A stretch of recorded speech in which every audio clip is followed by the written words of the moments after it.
If I'm I'm trying to translate the hieroglyphics here, and I think that means that he's I on his think I've way. won Power Washer. Yeah, you can win Well, Power Watcher. yeah, you can't No, win I at mean, like, Power I just Washer bought yet because all the, The Shrek DLC is not out yet. so true. We're doing that together, by the way. The Shrek DLC? Shrek DLC. Oh, I'll be right back. Get some water and then we'll start.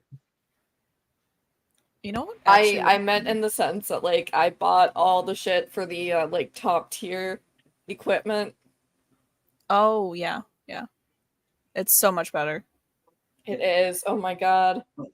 I feel like I love games like Power Wash Simulator, but I also don't because when I play games like Power Wash Simulator, I create in my head the win state and just go like, okay, now that I've done that, I've won the game and I don't ever have to touch it ever again. Hmm. Fair.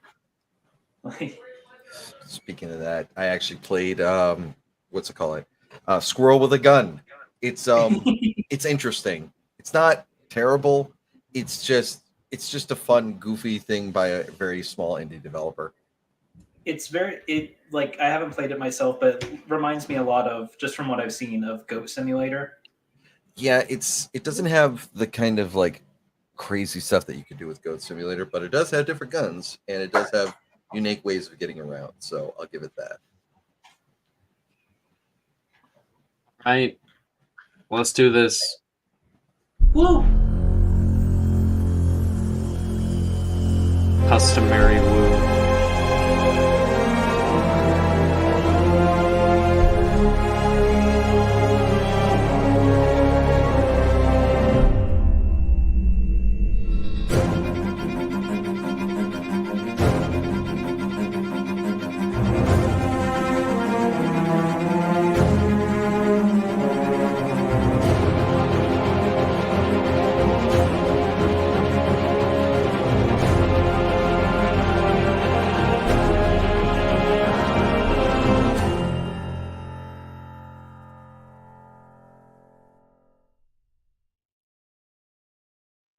Hello, everybody.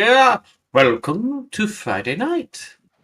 Welcome back. Last session, we finished up a whole boatload of classes for our third year, and something was close on the horizon, as well as a special class is soon at hand, and our characters are vastly underprepared for what's to come in multiple ways.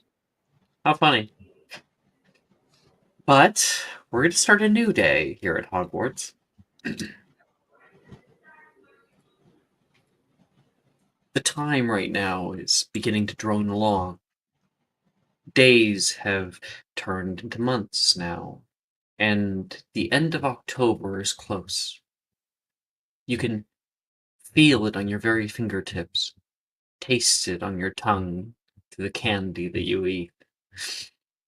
And right now, the Great Hall is ready for something new.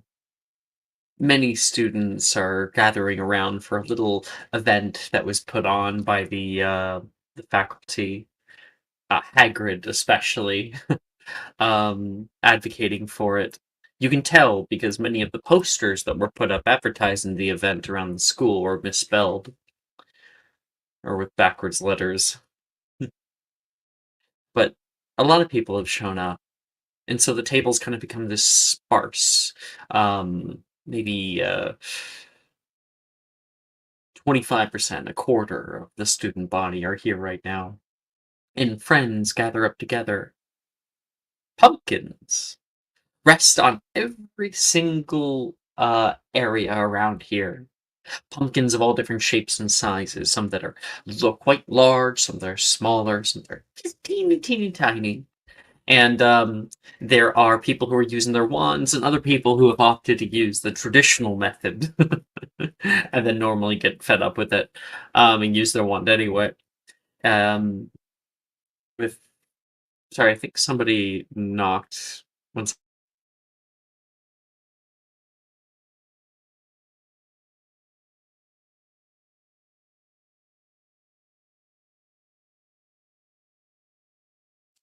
Never mind. I don't think anybody did. It's just a bang from upstairs. Maybe it was a ghost. Maybe. Oh. There's Nick. Hi, Nick. Hello. Hi, Nick. It was me. Let me in. I'm so tired. I wish. I really, really wish. So there are pumpkins all over the Great Hall right now. People carving into them with either little knives, chisels, and tiny saws, or with their own wands and creating intricate designs. A large amount of people are crowding around Brett right now, who has created a 360-degree design on his pumpkin. Whoa, man. How'd you... That's a lot of patience. You can see he hasn't entirely carved through it, but rather kind of created this relief of a coiling dragon that coils around in a circle around the entirety of the pumpkin.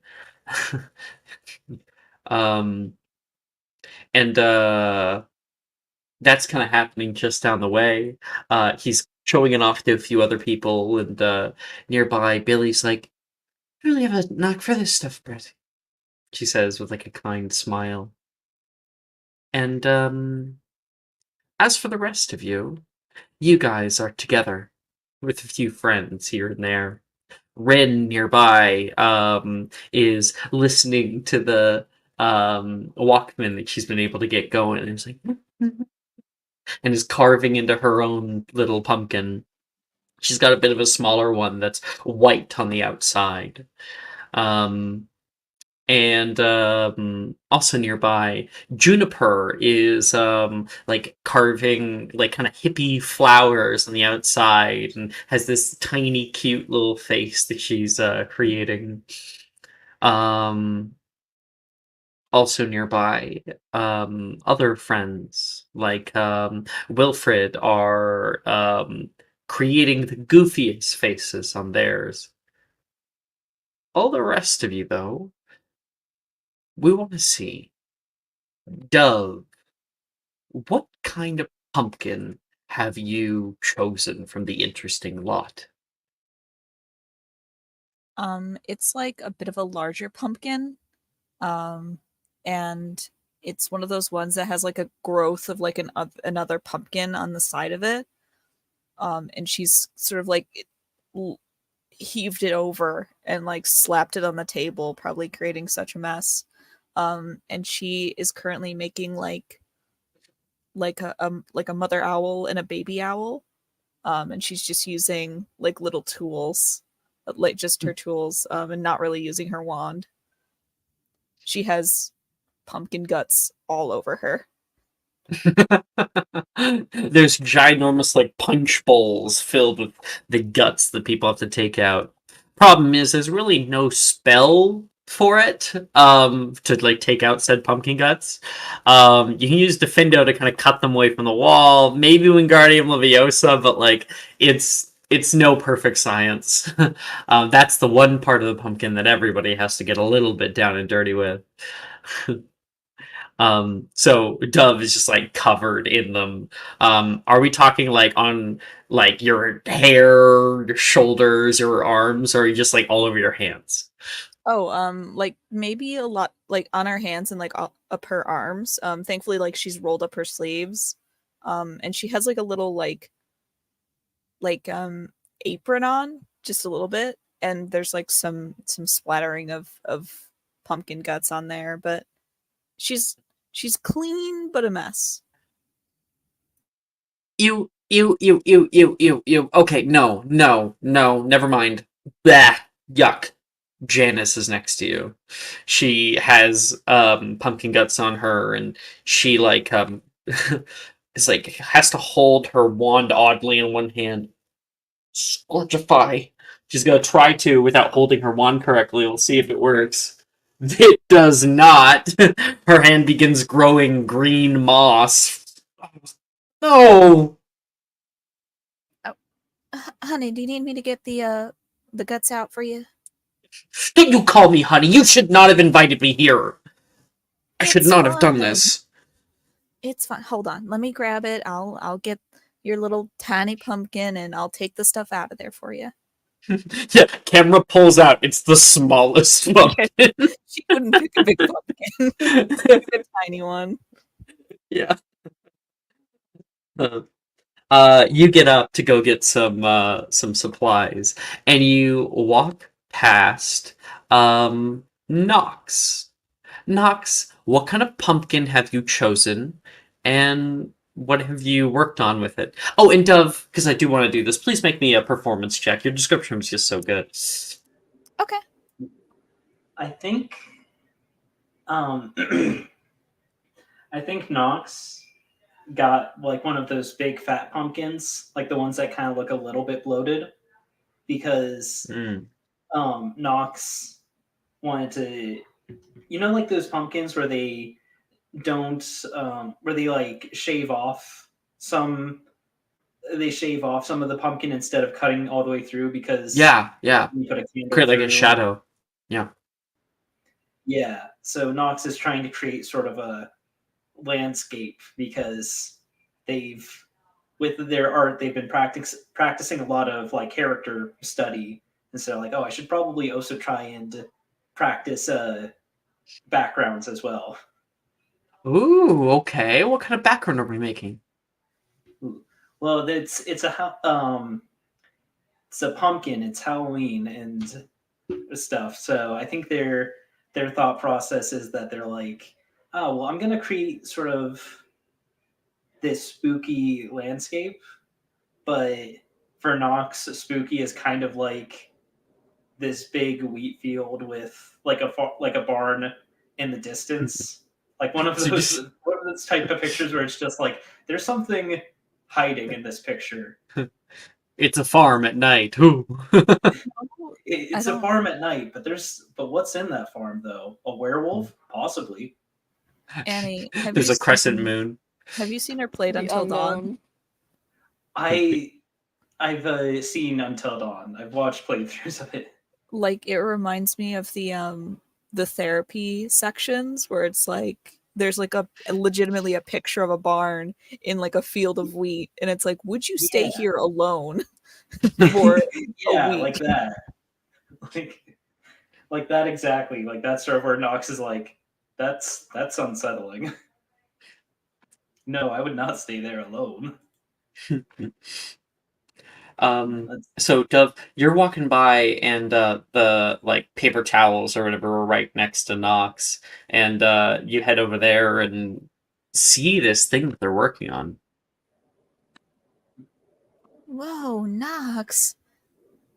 That looks fantastic.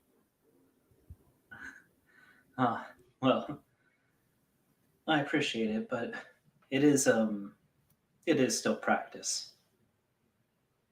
Is that like a picture of home, or? Oh, fortunately not. No, I do live out in the country. My home is a bit more lively with plant life and such. A field like this feels I don't know. Have you ever felt like that where just something felt unsettling? Oh, yeah, usually. Sometimes. It's usually the hide behinds, though. Yes, yes. I mean, you're from America. I mean, isn't that supposed to be the most cursed place in the world? Depends on Sorry, where I you just had a go. hide behind war flashback. Fuck you, Brooke. He said that he's never going to run that encounter again, and he never has. I'll never recover. I want you to run it again so badly. Like, just so you can make fun of me. Yes. uh, Oh. What did Dove say again? She kind of shrugs, and she just goes, I guess it depends on where you go. Appalachia can kind of be like that. You don't keep your footing, you might end up in a place where you can't get out of. Yes, American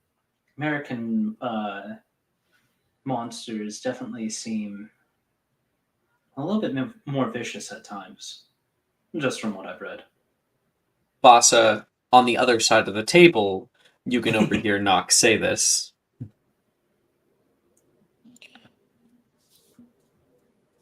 Sorry, repeat that. Sorry, I Oh. misheard. You said what I think you said? Oh, what did you think I said? Honestly, I don't really know. I kind of forgot. I'm trying to focus on this pumpkin, but I think I know it was something important. My ears burned. No, Out of I was- character, I misheard. I I'm was sorry. just- I know, Nick, once again, I am astounded by your yes, Anna. You didn't even know what the fuck he said. My goodness. Yeah, no, Knox was just saying like that from what they've read, America seems like an especially cursed place in the world, and that the monsters that inhabit America can appear more vicious. Oh, 100%. The Americas, the mainland, awful place. Terrible.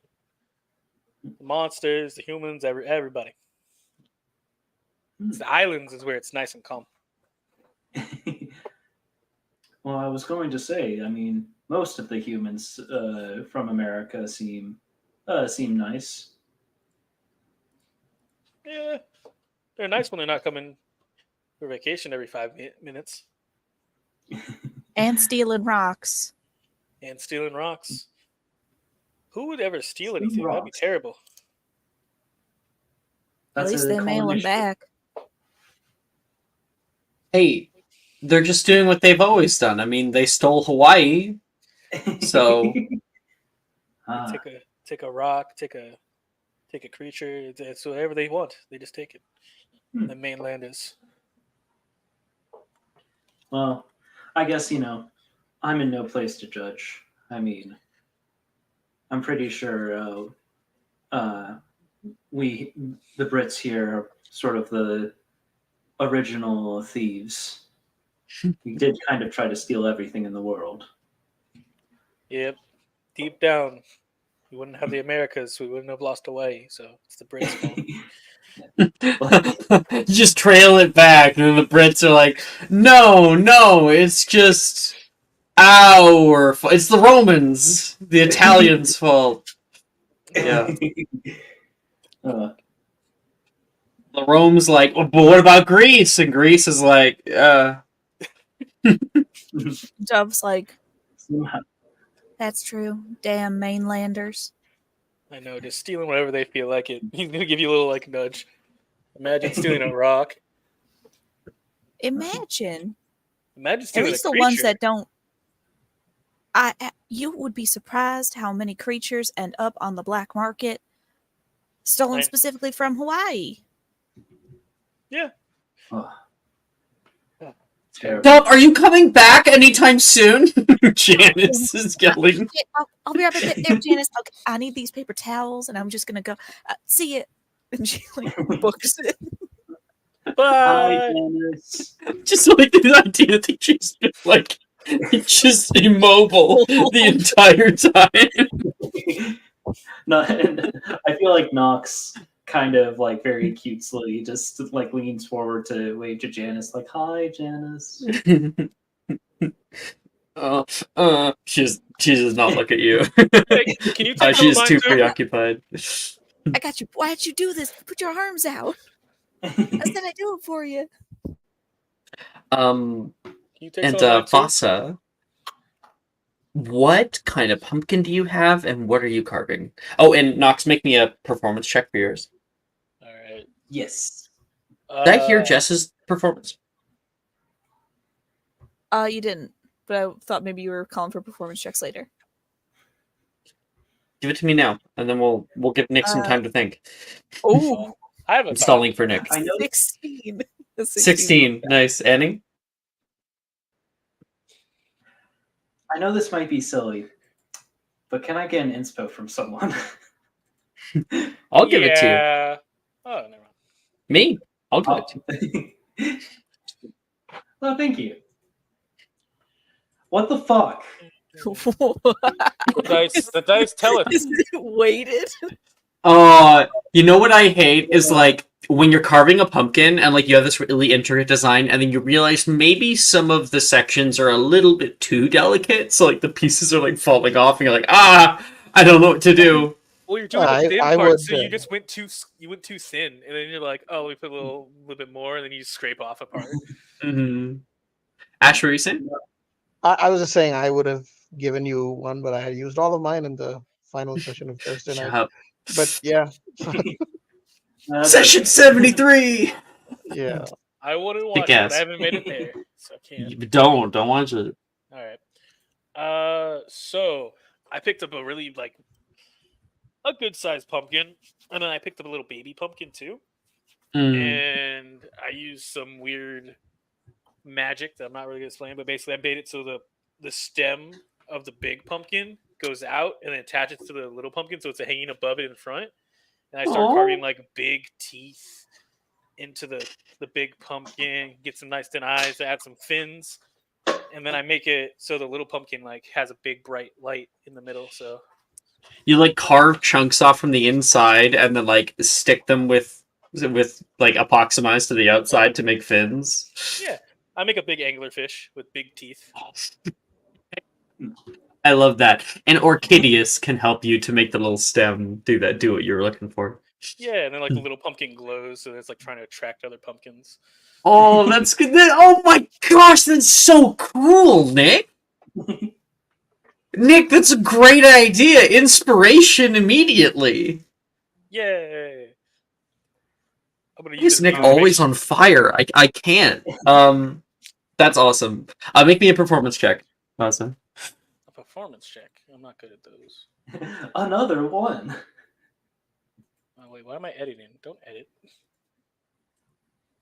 I'm gonna use an inspo right now just to. Don't Make worry, sure I'm it's- anti-jinxing it by saying that it's gonna be bad. It's gonna Let's be good. go! Yeah, do you see what I Jesus fucking mean? Christ.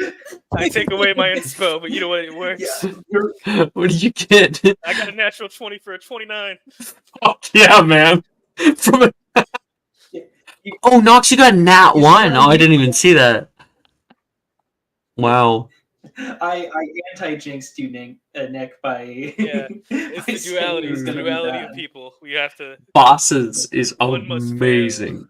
I think Brett's like, Kahanui! I never thought about placing stuff on the outside. Yeah, it's a pumpkin. It's just like a piece of art. Those teeth are really creepy, man. Yeah, they gotta look normal. So- This is like now like a photorealistic looking anglerfish. Like you found like a pumpkin that was like a little like oblong even. All that. That's cool. It's gonna eat another Ooh. pumpkin. Can Nox comment on it? Yeah. I think Nox will see the anglerfish and everything, and we'll say to Vasa like, "Oh, well, I mean that's truly something amazing. It's the subject material is definitely something frightening, though. Always found anglerfish to be particularly detestable creatures." Oh, 100%. They use deception mimicry to draw you in, and then just once you think you're safe and you got a nice meal, nope. There's always a bigger fish. Yes, it's just makes me feel sick to my stomach thinking about it. Yeah, it's gonna look cool in the dark. So then you should see this glowing pumpkin. You get close, and you're like, "Oh, look at this cute little pumpkin!" And then you're gonna get too close, and then you're gonna see the anglerfish, and you don't freak out. It's a twofer. See Well- Jaw just rolled for pumpkin carving. So, like, where are you, Jaw? I have pumpkin carving proficiency.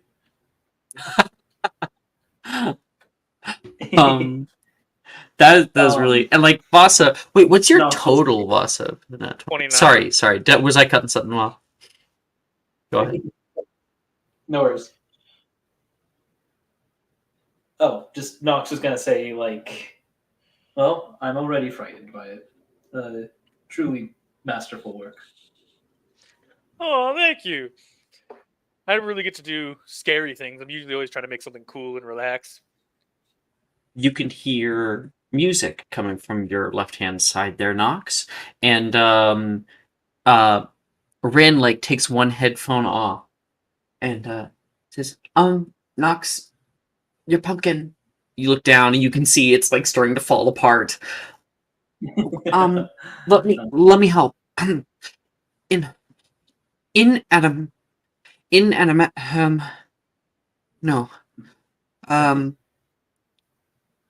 in animatus conjurus, and she casts out that spell, getting it for the first time, and a little whoop thing of toothpick shows up. Here, and she's going to stick a toothpick in one end, and then like take the other end that had fallen off, and like kind of sticks them together with it, keeping its structural integrity somewhat sound.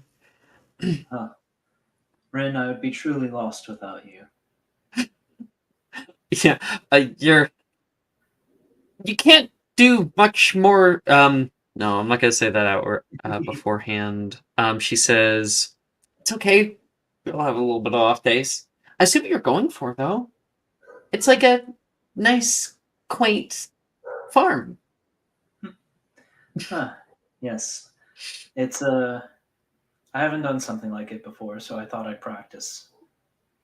I think it's so cool that you're doing something cutesy instead of scary. I mean,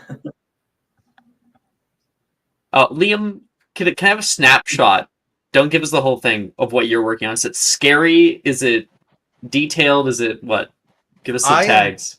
I'm currently actually trying to make the house from the Addams family. Okay. So it's like a odd, kind of creepy house. We'll see how that is. And it's like, Yeah. You're not the only one doing buildings. She looks over to her left, and just past her is Liam, who's currently got his tongue out and is trying to get some of like the ridges of the windows and stuff. It seemed kind of hard. Yes, unfortunately, we all can't be Brett. Silver, or Vasa, apparently. You guys are just way too cool. That's the problem. I'm not cool enough to be sitting here. Heck, you talking about? I'm cool. Vasa, you're super cool. Yeah. Can Nox unintentionally do something where Nox says to Rin like something like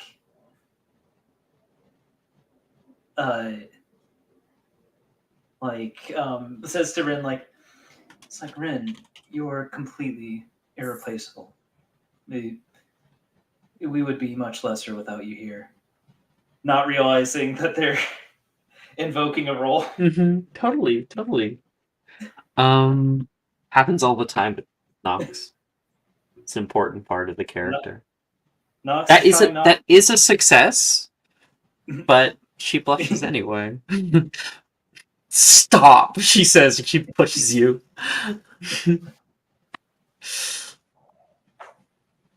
Liam, Nox is doing that thing again. I just kind of, I would say the last couple of months, Liam has actually spent a pretty decent amount of time with Ren.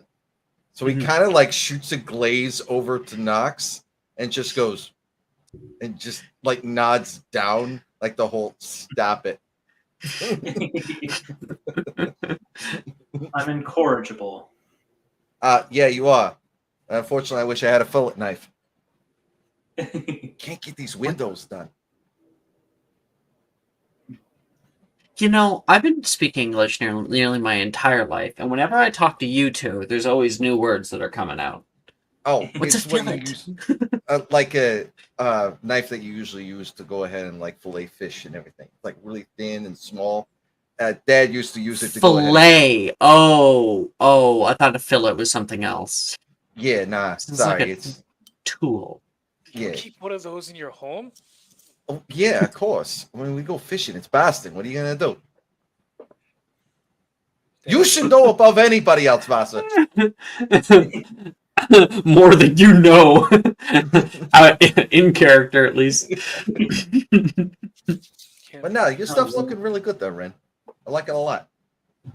Oh, this I just kind of did like a baby. So, but the baby has fangs. I think they ended up being. I mean, that's actually trying to remember any of the horror movies that he used to watch with his mother and his dad during Halloween. It's kind of a tradition. They're always going to watch a scary movie right before they go out to trick or treat, just so that he's got the fear of them right as soon as he gets out. He's just like, I think there's a Muggle movie where it's like a kill a baby. It's Chucky. That's right. Oh, that's a kill a doll. It's close enough. Kill a The dog? doll kills people. Yeah, doll kills people. It's possessed by a demon. You know, it's got a knife. His name's Chucky. It's weird.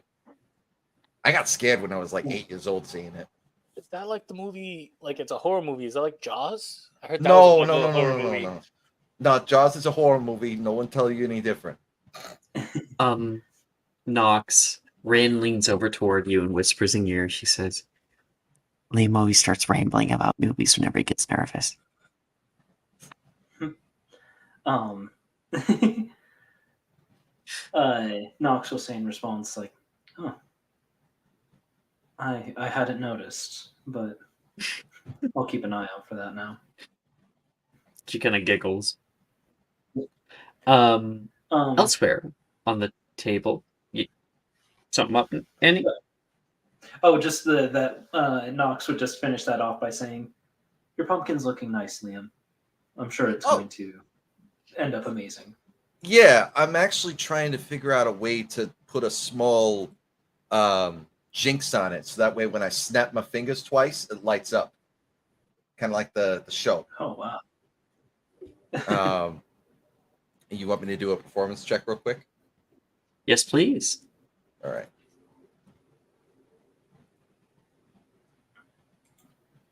If you had call shot, you could call shot probably an Incendio and Okay. be cool. It's not rolling for some reason. No. 20 plus 2. Oh, you asked me earlier. I rolled a 29, Alex. Okay. Yeah, 15. that's crazy. Get a 15. Wonderful. Yeah, it is not half bad at all. You've done a great job, like trying to get this off memory because you don't have like anything to pull up the actual image of it. So you're like, Yeah. I think that's what it looked like, something like that. It's kind of tall, long windows. Yeah. And as soon as he gets done, just like, all right, let's see if this works. As he puts his hands together and he hums and snaps twice and tries to have it light up.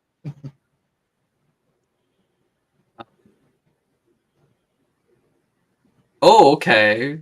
Is this you casting something? I got a little confused. I'm trying to put a jinx on it so that way when I snap my fingers twice, just like in the show, it will light up. Ah, very interesting. That is an ability called imbuement that normally artists or artisans have, like Vasa.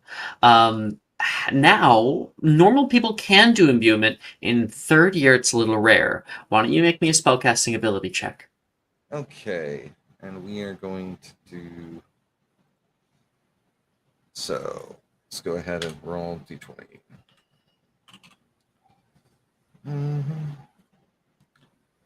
Then plus 3. 14. Okay, not quite enough. Be like, "Ding, diddle-a-ding, diddle-a-ding." And you like do that, and there is a little light that like, and then flicks away and goes out. Shoot, how did like Vasa and Brett do it? You see them create little things all the time like that, but Hmm. it's hard to connect properly with the art. Eh. Oh well. At least I tried.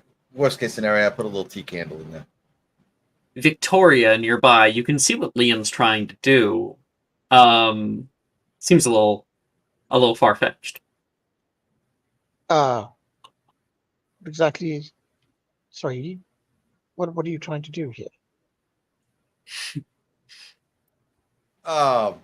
You've probably never seen the Addams Family, but there's like the thing that they do where everybody like snaps their fingers twice. And I don't know them. okay, well, I was trying to essentially have the pumpkin light up when I snap my fingers twice. I don't know her. Are they? Oh, it's supposed to light up. So, Yeah, that would be imbuement, unfortunately. Yeah, that's hard to do. I can't do it myself, unfortunately. I figure I might as well go ahead and give it an old college try. Yeah, good harm. How are you doing? Well, I mean, considering the fact that I was trying to put a small, like almost like a rune on the inside of it that essentially gets conjured up when I do a certain action. And I guess because of the fact that it's malleable, it doesn't exactly stay it's supposed to. Or you got to find some other way to do it on the outside, or I just ain't go with it. But that's fine. Oh well, I wish I could help you, but I can't. So good luck. I appreciate it. Yeah, at least appreciate the vote of confidence. And Liam, as you thank her and go to look away, your peripheral can see what she's working on. You kind of look back for a second. And Victoria, what kind of pumpkin have you found, and what kind of art have you created with it? So if you remember last week in Muggle Studies, she got an at 20 on the essay. So Milne was pretty impressed by that, by her essay, and so she's been talking to Milne quite a bit. So one of the things that he suggested was to try to do things in a Muggle way, to have sort of have like a cultural, sort of like a not appropriation. That's not Yeah. right. But like No, I know exactly what you're talking about. yeah, Cultural appreciation. appreciation. Yeah. So she has been trying to carve the pumpkin with no magic. Not only that, she's found the pumpkin. She went to Hagrid, got the pumpkin from him, carried it all the way physically to the Great Hall. I'm assuming we're in the Great Hall, right? Yeah. Yeah. And she has been using nothing but knives to carve her So, pumpkin, and she's just trying to carve essentially a somewhat cute-looking pumpkin. mhm. And she's been trying to put like flowers on it, and she's not very artistic, but she's doing her best to do it the Muggle way. So Liam, you see this, pure blood sweetheart that you've known for a little bit now, a few weeks, and Victoria normally is very well put together. Today, her hair's a little bit out of her face. It's she looks like she's kind of had a hard Yeah, day's work, she's and she just is like Dove. She is extremely messy, just like Dove was. So yeah. she's using like one of those literal little saws to like try to cut through the front of it, and just like picks up a knife for a second and starts carving the top of it. Victoria, make me a performance check so we can see how good Liam's seeing you do. Okay. That is Either that, or you could make alternatively a Muggle Studies check. I would allow it. I'm not proficient in it so this is better. So 15. Okay. Yeah, so Victoria's putting a lot of work into it. Is maybe a little bit clunky, but is getting results. And so Liam, seeing her using those kinds of tools, it's a little out of the norm for what you expect. I guess you want to do it. He's got to put his quotation marks up as he's still got pumpkin guts on his fingers, just like the old-fashioned way. If I may be so blunt. Old-fashioned. Oh, I was merely trying to do it without magic. Well, I mean, yeah, good old fashioned elbow grease and all that. Elbow grease. Oh. And she almost touches her elbows, like. No, it's an expression. It means the fact that you're working hard. Oh, yeah. Well, it was Professor Millen's idea. It would Yeah, sort of help me understand Muggles better. At least that's the idea. yeah, yeah. So Well, far, my it's making me appreciate Muggle washing things. Washing those things that circle, that throw your clothes around. oh, Those are brushes. washing machine. A washing machine, yes. Yeah. Um, he kind of finishes up with the rest of the window as he kind of turns back to Victoria, just like one of my first real memories is actually went ahead and carved pumpkins right before my sister went over to Ilvermorny, and Oh, yeah, it was cool. Like her first year going over into there, I was 5, and she was like, "This is the last pumpkin I'm probably going to be able to make," and so you. yeah, it wasn't sad or nothing like that. It's just every year my dad goes ahead and makes just some kind of like dumb, stupid little greeny face one every single time. It's a real small one, but it's at least so that way she's always there because until You. she graduated at least. Yeah. So Victoria kind of looks down at the table. She just says, "Oh, very hesitant." Kind of looks sad, and says, "Oh, that's nice. I'm glad you." Oh shit! I'm sorry. I didn't mean to make you sad or nothing like that. No, my No, sister no, is no, no. I'm fine. You're fine. You didn't. You didn't. um insight check. Yeah, you can make an inside check. uh, yeah, it is not rolling on my thing at all. Wait, hold on. Am I in Try edit? to refresh your the Um, website. I'm in edit mode. Sorry, that was why. Yeah, that That's could be fine. it. Yeah. Uh, there you go. 18. So when you mentioned your sister leaving, not leaving, but like you doing this thing with your sister, and she left to go to Ilvermorny, and maybe that was the last time you did that. That triggered memories of her own sister, Mm. Mm. and she was like, "Oh yeah, that we never got to do this together. Like we never got to do this together," is what Victoria thought, and that was Oh, like, "Oh shit." She didn't say I don't anything, but like, know. yeah, yeah. Sorry, go ahead, Alex. I was just gonna add on. I don't know if Liam would know that you have a sister necessarily. I No, don't think no, it's he been wouldn't brought know up, that. He wouldn't but know I that. think he can But see a longing in your eyes that he understands, yes, maybe yeah, all too well. yeah. I mm. think that's the better way to put it. Yeah, I think I put it like that. Yeah. Yeah. I if I brought up any stuff in your past or anything like that, I No, apologize. no, no, no. You're fine. You didn't. You're fine. I'm glad you were able to spend the time with your sister. That's good. Yeah. That's good. Hey, be careful about bragging about your Halloween celebrations. Nolan says a little farther away. You can only get a little bit here. We are in the presence of someone who's never, ever experienced a Halloween. Who is he talking about? Next to him is Ophelia, who's Oh, working on her pumpkin. And If I may, he Alex, exposes her for that. Am I remembering wrong? I don't I mean, remember her not having Halloween experienced is Halloween. more of a holiday in America than it is anywhere Yeah. else, and Yeah. she is from America. And I do have a little amendment to make to that I scene thought, I'm change. sorry, I might have just, and I can do that 1 second. I might have just misunderstood. I thought last time when we were in Diagon Alley, doing the Diagon Alley episode, you told Nolan that you had never done Halloween before. I do not remember. Okay, that's why. So I can retcon. What's up, bro?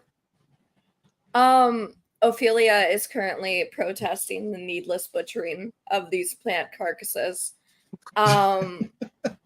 And she is having a silent protest or semi-silent peaceful sit-in at the entrance where she is currently sitting crisscross applesauce and like just outside the Great Hall looking in and just like watching everyone with Oberon next to her. on the ground. Like, So be careful, guys, about bragging about your Halloween traditions. We're in the presence of somebody who is a huge buzzkill. Nolan yells back. I prefer activists. Trust me, it's all right. She was this way in second and first year over at Double Morning. Trust me, she almost went ahead and pushed someone out of one of their seats because of the fact that they wanted to go ahead and carve the pumpkin a little too vigorously first year. It was crazy. Well, because it's the equivalent of me taking some human's offspring and raising it up big and strong and then cooking it. What's wrong with that? Cannibalism? And then it's a fishy fish world, baby. Pull back the camera a little bit to see that Ophelia has chained herself to the largest pumpkin. Yeah, that's where the largest pumpkin went. She got there extra early so that she could protect it. You're in the Great Hall. Let's chain yourself to the big pumpkin Yeah, so no one touches herself, but she is using it as a chair. Yeah. Ophelia, I mean, not for nothing. Didn't every single year we go ahead and plant more after you pick one? Yes, but that doesn't really change anything. That's just true. fair. But Take consider, one, plant two. yeah, You're personally, still taking the life that was lived I mean, considering the fact that there's like and wasn't over, done living. consider there's over like almost 100 seeds in one of these big pumpkins. I mean, And there's that's 7 like, billion people on Earth. What yeah, is but pumpkins aren't people. Yes, they What? are. this die in November, anyways? Because people ripped them from the ground before they were done. Do you not eat salad when it's offered to you in the Great Hall? Logan says from across the way. Heads of lettuce are really mean. I talk to them. They are extremely cruel. In the same way, wouldn't lettuce said be people slurs. too? That doesn't matter. Lettuce are people. By your understanding, are they not done growing? Hey, lay off her, Liam. Logan gets up. Ophelia should eat as much meat as she possibly wants. Oh yeah, absolutely. And bacon, crab, fish, steak, pork. You shouldn't eat crab or fish. You'd know all about eating meat, wouldn't you?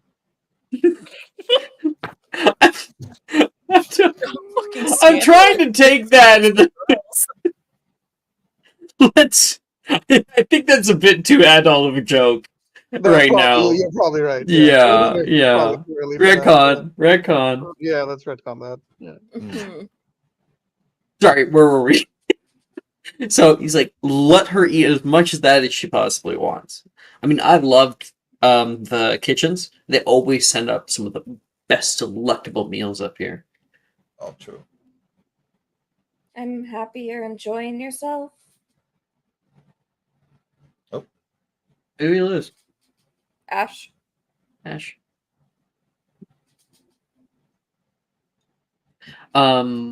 Where was that? Oh. Ash is here. Oh, there we go. Thou art.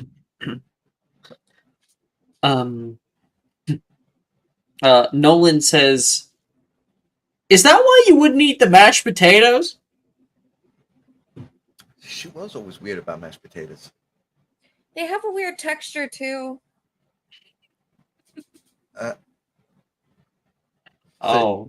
That one's more artistic than anything else. Got it. I would definitely say if Ophelia was going to learn a different type of spell, she would learn how to cast the ability to, like, eat through photosynthesis. Well, my grandma did. I'm sorry, what? She'll like point to her ears. Triad.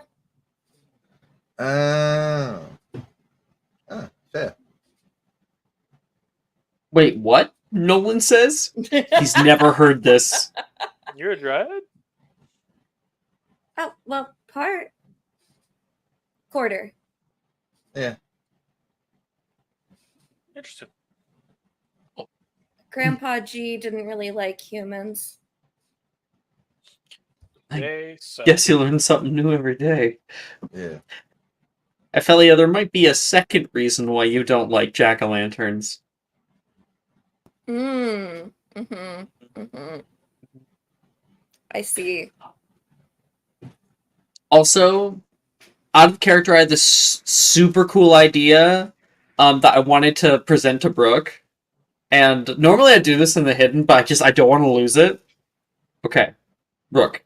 You're like, because like that new art you have has you like very pale and with the white hair, so it's just like very white all the way through, right? Yes.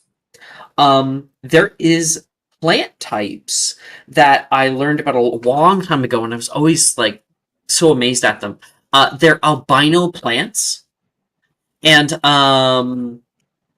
normally they die really quickly because they don't have any like they can't produce chlorophyll, so they they starve.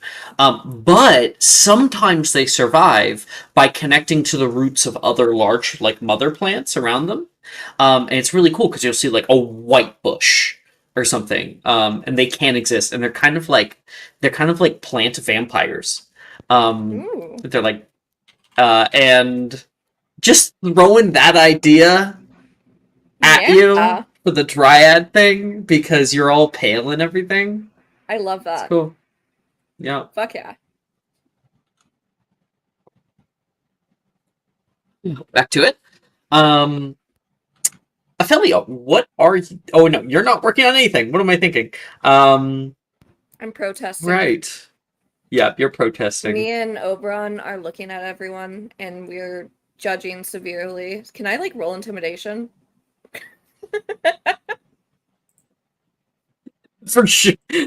Roll for shame? Yeah, sure. Say, I feel you gotta move out of the pumpkin. Me and Brett gotta get to it. We have this big thing planned. It's like those people who stand outside Comic-Con protesting. Oh no, Ophelia! Wilfred says from the other side. I'm eating the pumpkin babies! And he picks up the little, like, seeds. She's going to, like, look at Oberon, and Oberon's gonna go over and kick him. Oh like, my God. jump kick him. Oh, what's the little guy gonna do? He gonna give me a kiss? X.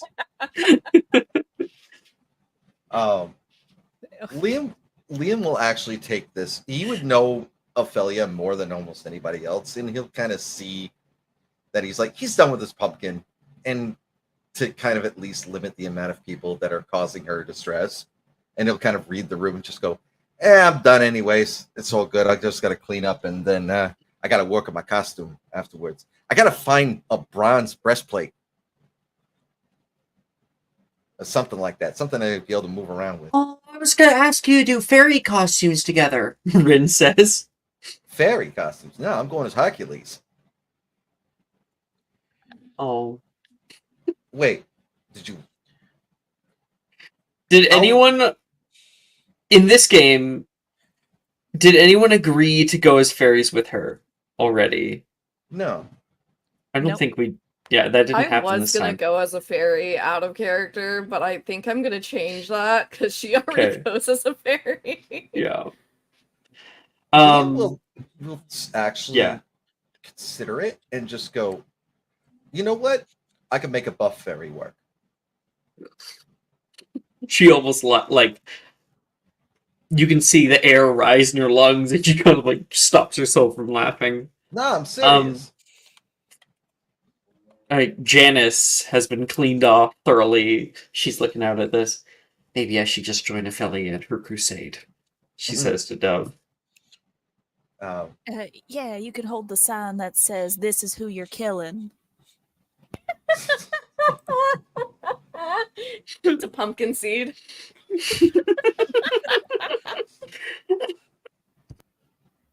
Oh my goodness. I didn't want it to become this. I'm sorry. Babies are Oberon is holding the one that says babies are murdered here. Stop. Oh, I'm having flashbacks to my high school. Whoa. Um, Goodness. the moss cube that she has from Transfig is holding the sign that says "Stop the slaughter now." Jesus Christ. Tiny flag that's been like put in the soil. Oh, like Oberon, he can carry shit. The moss can't, so you just stabbed it into it. I feel like it's like those moss balls that are kept in jars of water, and she just like propped up a sign on it Mhm. so that Just she a sign knew like he was floating in the participating. jar of water. Floats by. Oh my goodness. But yeah, Liam will actually start getting up, cleaning up his mess, and before he grabs his pumpkin and leaves, he's gonna pop over to Rin real quick, kind of move his headphones out of her ear, just tell me what you need, and I'll be ready for you to go ahead and we'll figure this out together. All right? You had plans. I don't No, want to no, mess no, it no, up. no, no, no, no, no. If we can do a tandem Halloween costume, it's way better than me trying to figure out and explain who the hell Hercules is to people. All right? Okay, I'll see you at the ADA class. Okay, that sounds like a plan. All right? It's at 5th period, so it's coming up soon. Does Ren leave real quick? Just No. so I can. No, Liam has left. Damn it. I'm gonna follow Liam real quick. I need to ask him. I need to do something real quick to him just for the funniness. I threw out of the Great Hall. I'm just gonna probably do something funny. Because you mentioned Hercules, and I know he's a Muggle, and I've probably seen it. I'm gonna play him a song. I just gotta. Yeah, perfect. Let me see. Is that the right song? It is. I'm just gonna play. I'm gonna play "I Won't Say I'm in Love" behind him from Hercules. He'll take like about 10 steps and just go, "Are you actually fucking with me right now?" He keeps playing. Liam, you keep walking, and then like hoping that he just fades away, but he follows you. You stop. You keep walking. He keeps following you. I think when he says that, when you're actually fucking with him, I'm getting to the chorus where like, "I won't say it, no, no." You swoon, you sigh. Okay. Yeah. All right. Listen. Yeah, I do. I got a little more than a crush on Ren. All right. Do you make the little fingers where you say like little? Yeah, as in, yeah. Quotations. Yeah, no, I'm just gonna push your fingers wider. I'm like little. Yeah, okay. All right. Just, Little. I don't know, man. I don't want to mess anything up. That's all. I know I'm going to mess stuff up, but I don't want to mess anything up. You know what I mean? All right. I'll let you know because Rin's one of my friends. Maybe you play video games, right? Well, yeah. I mean, back when I had the chance to, I can't right now, though. Yeah. He's like gonna like put his arm around your shoulder. All right, Rin's the tutorial, okay? It's the boss level father. That's the problem. And don't let me Okay. tell you about Are the you mini calling boss. Rin easy? What are you? What? No, I'm just saying that Rin likes guys, but her father and then the bodyguard. The bodyguard's a pain. The Ronin, I think his name is. Oh, like a bodyguard? Yeah, he's like a mini boss. Like a muscle. Okay. Yeah, like muscle bodyguard. All right. Fair enough. I wish you luck. I mean, yeah. Hey, Yes. he kind of blushes a little bit just thinking about it, just like, what's her favorite flower? Her favorite flower, if I remember correctly, I think it's an orchid. Orchid? Oh, I remember that top of my head. Let's go, me. I'm a good friend. I think you actually remember that correctly. That's crazy. Like regular orchids, dark orchids, White and pink orchids. white and pink. How do you remember this, Nick? How? How? Because I'm a good friend. Thanks. I'll remember that. No problem. Hey. And he gives like a fucking dap fist bump to you. It's just like, you're a good friend, Vasa. I try. And then he's Oh. gonna go back to playing. Oh yeah. If we can, we got I hope we got some kind of dance going on next year. You know what we should do? Yeah, not now, but we'll talk about it later. But like something big. You know what I mean? Something. So big. I do have to retcon that. Okay. Normally, I guess, and it's not announced until Okay. until next year. Okay, so it's not announced until next year. Yeah, I thought you there would wouldn't be even like a know. rumblings. So yeah, we'll Wouldn't. retcon that. Let's just make it through. We'll just. You can make it through Halloween. I believe in you. Oh yeah, of course I'll make it through Halloween. It'll be fine. So, but yeah, I'm gonna put this over there in the workout area. Start lighting it up so that way I know it's mine now. So Okay. We'll fade from that scene and return back to Dev back in the Great Hall. Dev's like cleaning up their area. Oh, People are starting to finish lighting theirs with like little lanterns and stuff, taking them away. Janice. So I got some books, like mostly a mix of fiction and nonfiction. I wasn't sure if you wanted to study or if you wanted to just read recreationally.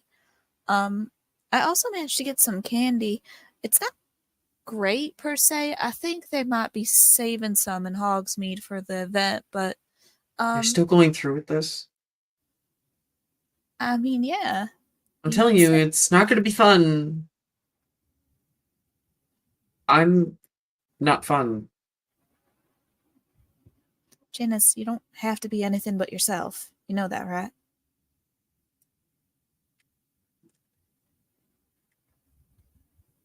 She looks really affected by that comment.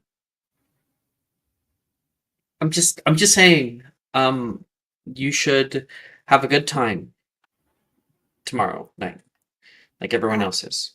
I will have a good time if you're there. So, wherever we are, whatever we're doing, if it's with you, I'll have a fun time.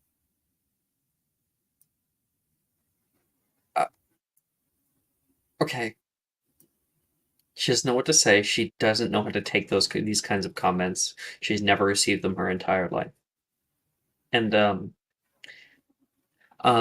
she looks down at her half-finished pumpkin. Here. Happy Halloween. She hands you her little one that she's been working on. And since it's half done, and you take a look at it, it's got like the mouth and like one eye, and she says, just call it a cyclops. I think it looks cute. Oh, thank you, Janice. No, it's half done. I couldn't handle the gross stuff. Let's get you up to the girls' lavatory. Maybe you can wash some of that off before our next class. Don't want you going in all like weird and sticky.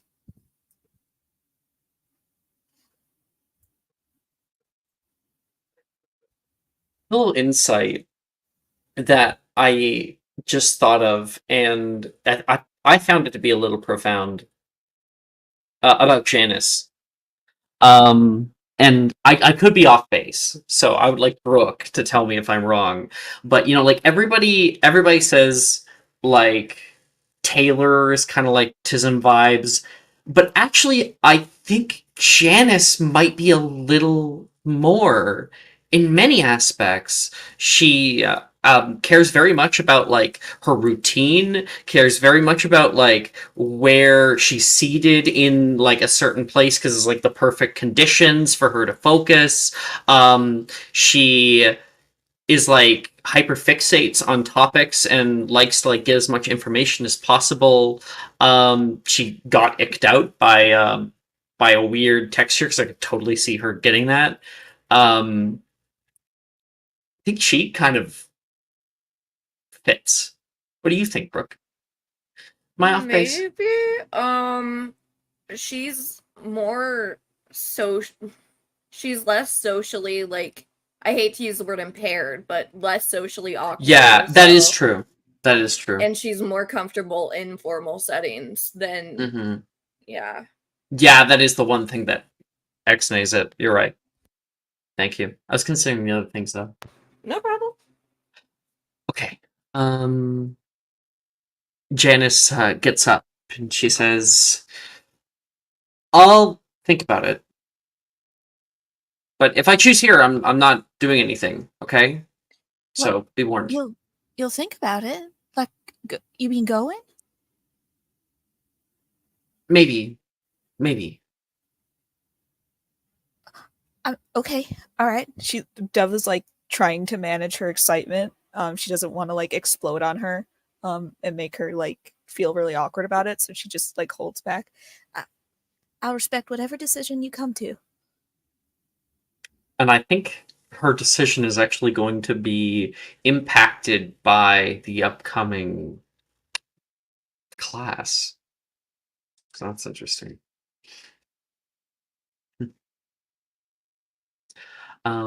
Elsewhere,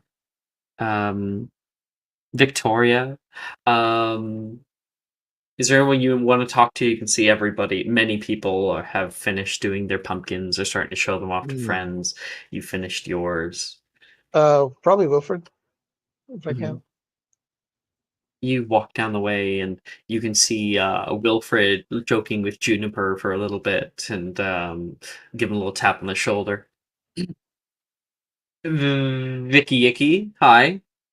Hi. He's always flip-flopping on whether he's nice or rude to you. No, she knows him too well. Mhm. That's fine. It's just that, oh, I see your masterpiece is complete. Absolutely, long tongue Jared is done.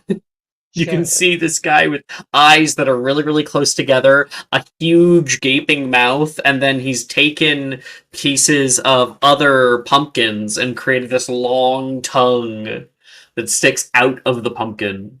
Wait a second. You named him after that boy we met. Do you remember that 5 years ago? That was so mean of you. He was a creep. Okay?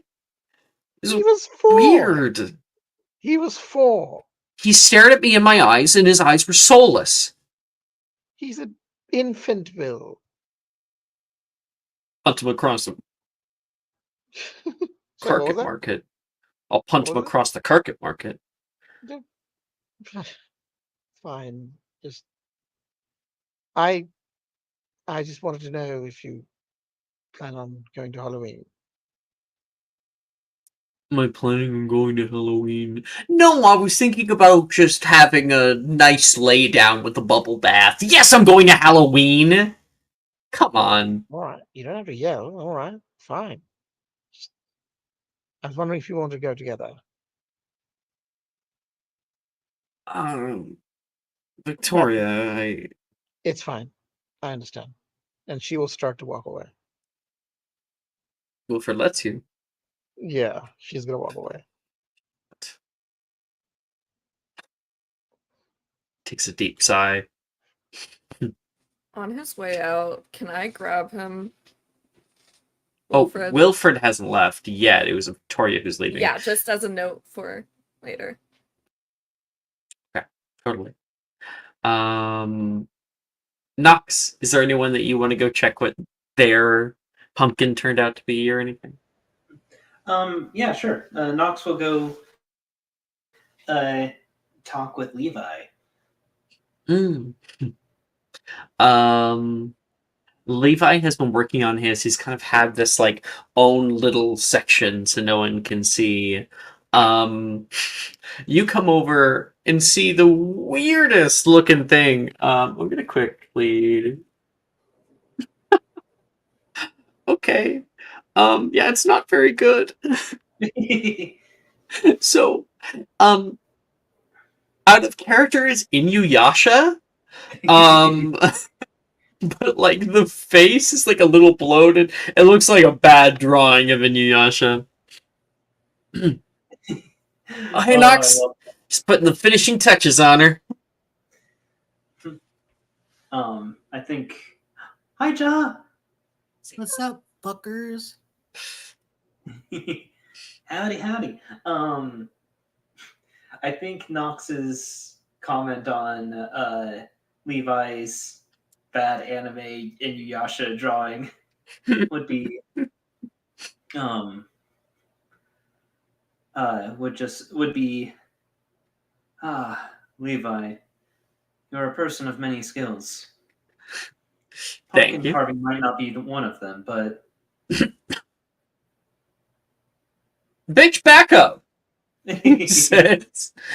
well, No, allowed to talk to me like that. I mean, I'd like to see you do better.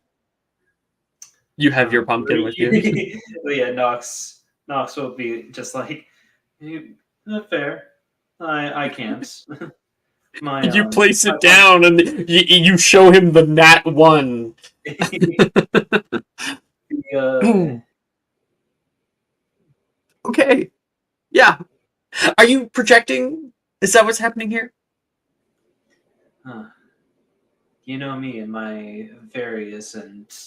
uh, my various and many many many insecurities. That was like 9 minis. Yes. What is yours supposed to be? Oh, I tried drawing a field onto mine. Something just unsettled. Oh, are those supposed to be wheat? They look like little evergreen trees. Yes, I think I learned from this one that I don't have to draw every single grain of wheat to make a wheat field. I would say it's not bad, but I like to keep it real, friends. Knox will say, "Are you going? Are you going to be going out for Halloween tomorrow? Are you going to be going out for Halloween?"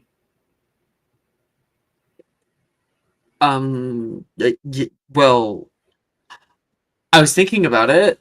I had this like whole costume idea, but I was kind of nervous about like going through with it. So Why? it's my favorite character, and let's just say that while I love her so much, doesn't really mesh with me as well. I think Knox will say, I did have this idea about the hair, though. How to get the braids right. Maybe using magic. Sorry. "Oh, Knox will say, but I mean, if the character's your favorite, I know that um, I know that everyone would be lucky to see you."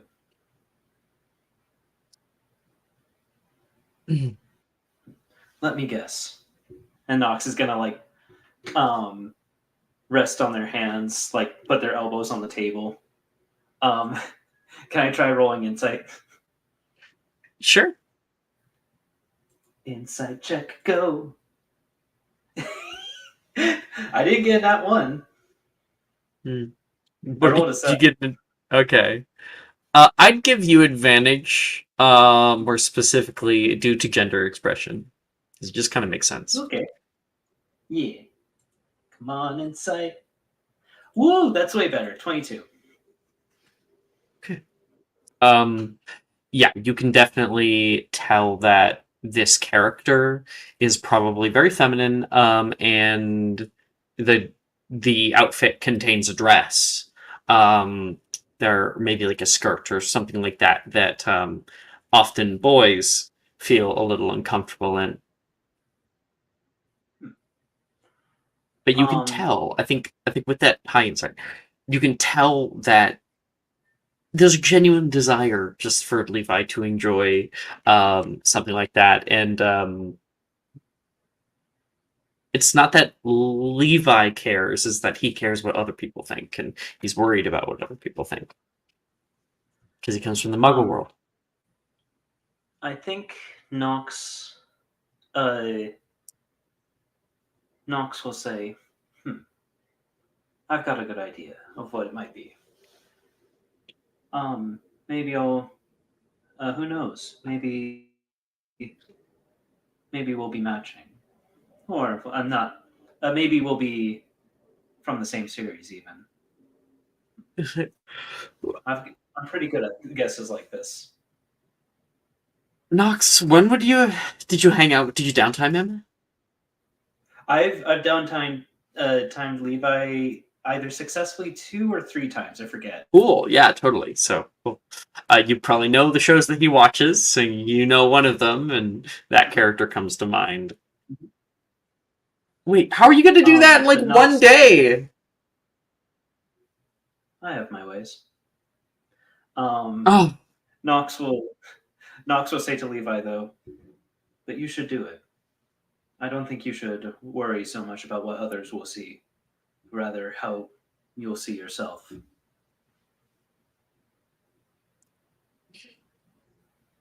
Well, does that mean you're coming with me? At least?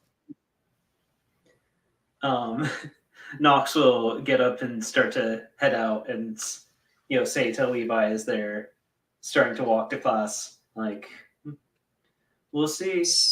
Look for me there.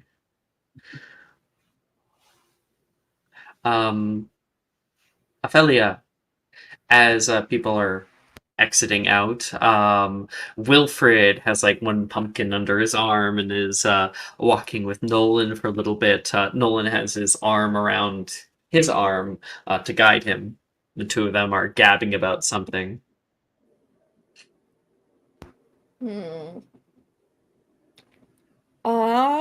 We're gonna kind of follow after them at a distance a little bit. Waiting until they separate? Yes. Cool.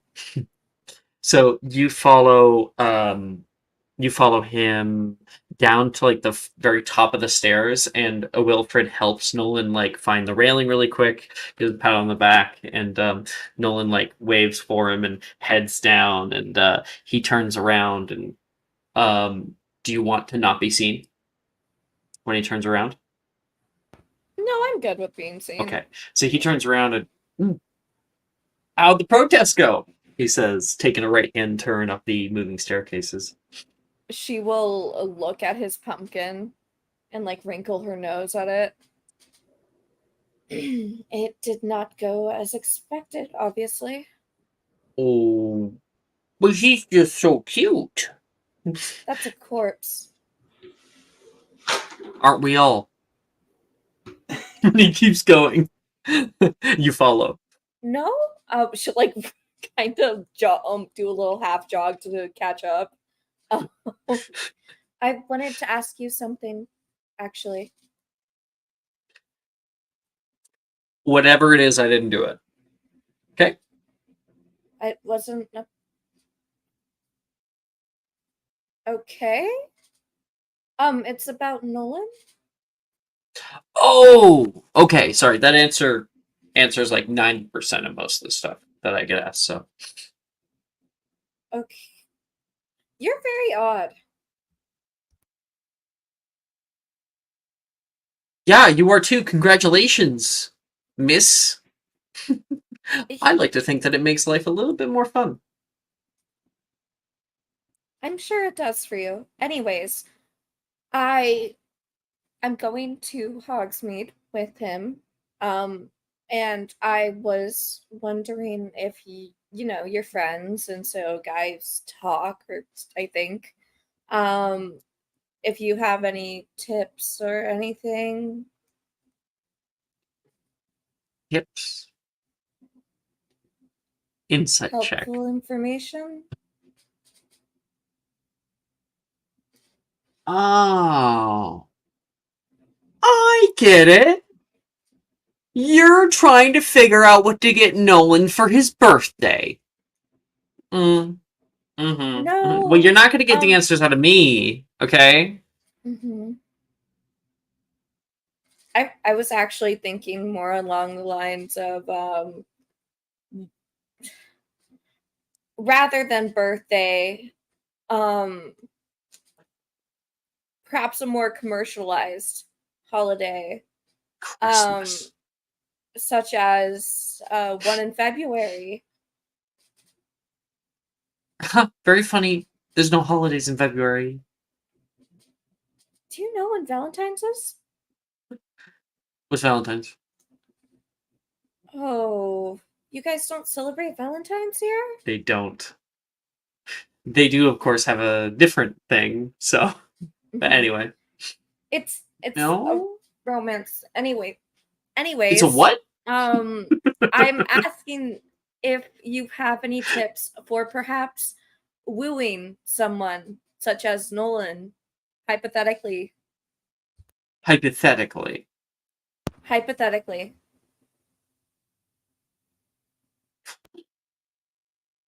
Well, hypothetically, boys are pretty simple. You know, you make them something to eat, something that warms the belly, something that tastes nice, and they will fall into your lap and let them pet you like dogs. I'm not bringing a casserole to Hogsmeade. You say anything about I thought this was hypothetical.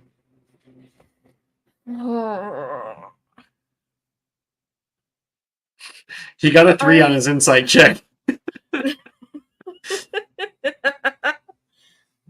Wilfred, you have to pinky promise that you aren't going to tell anyone about this conversation we are about to have.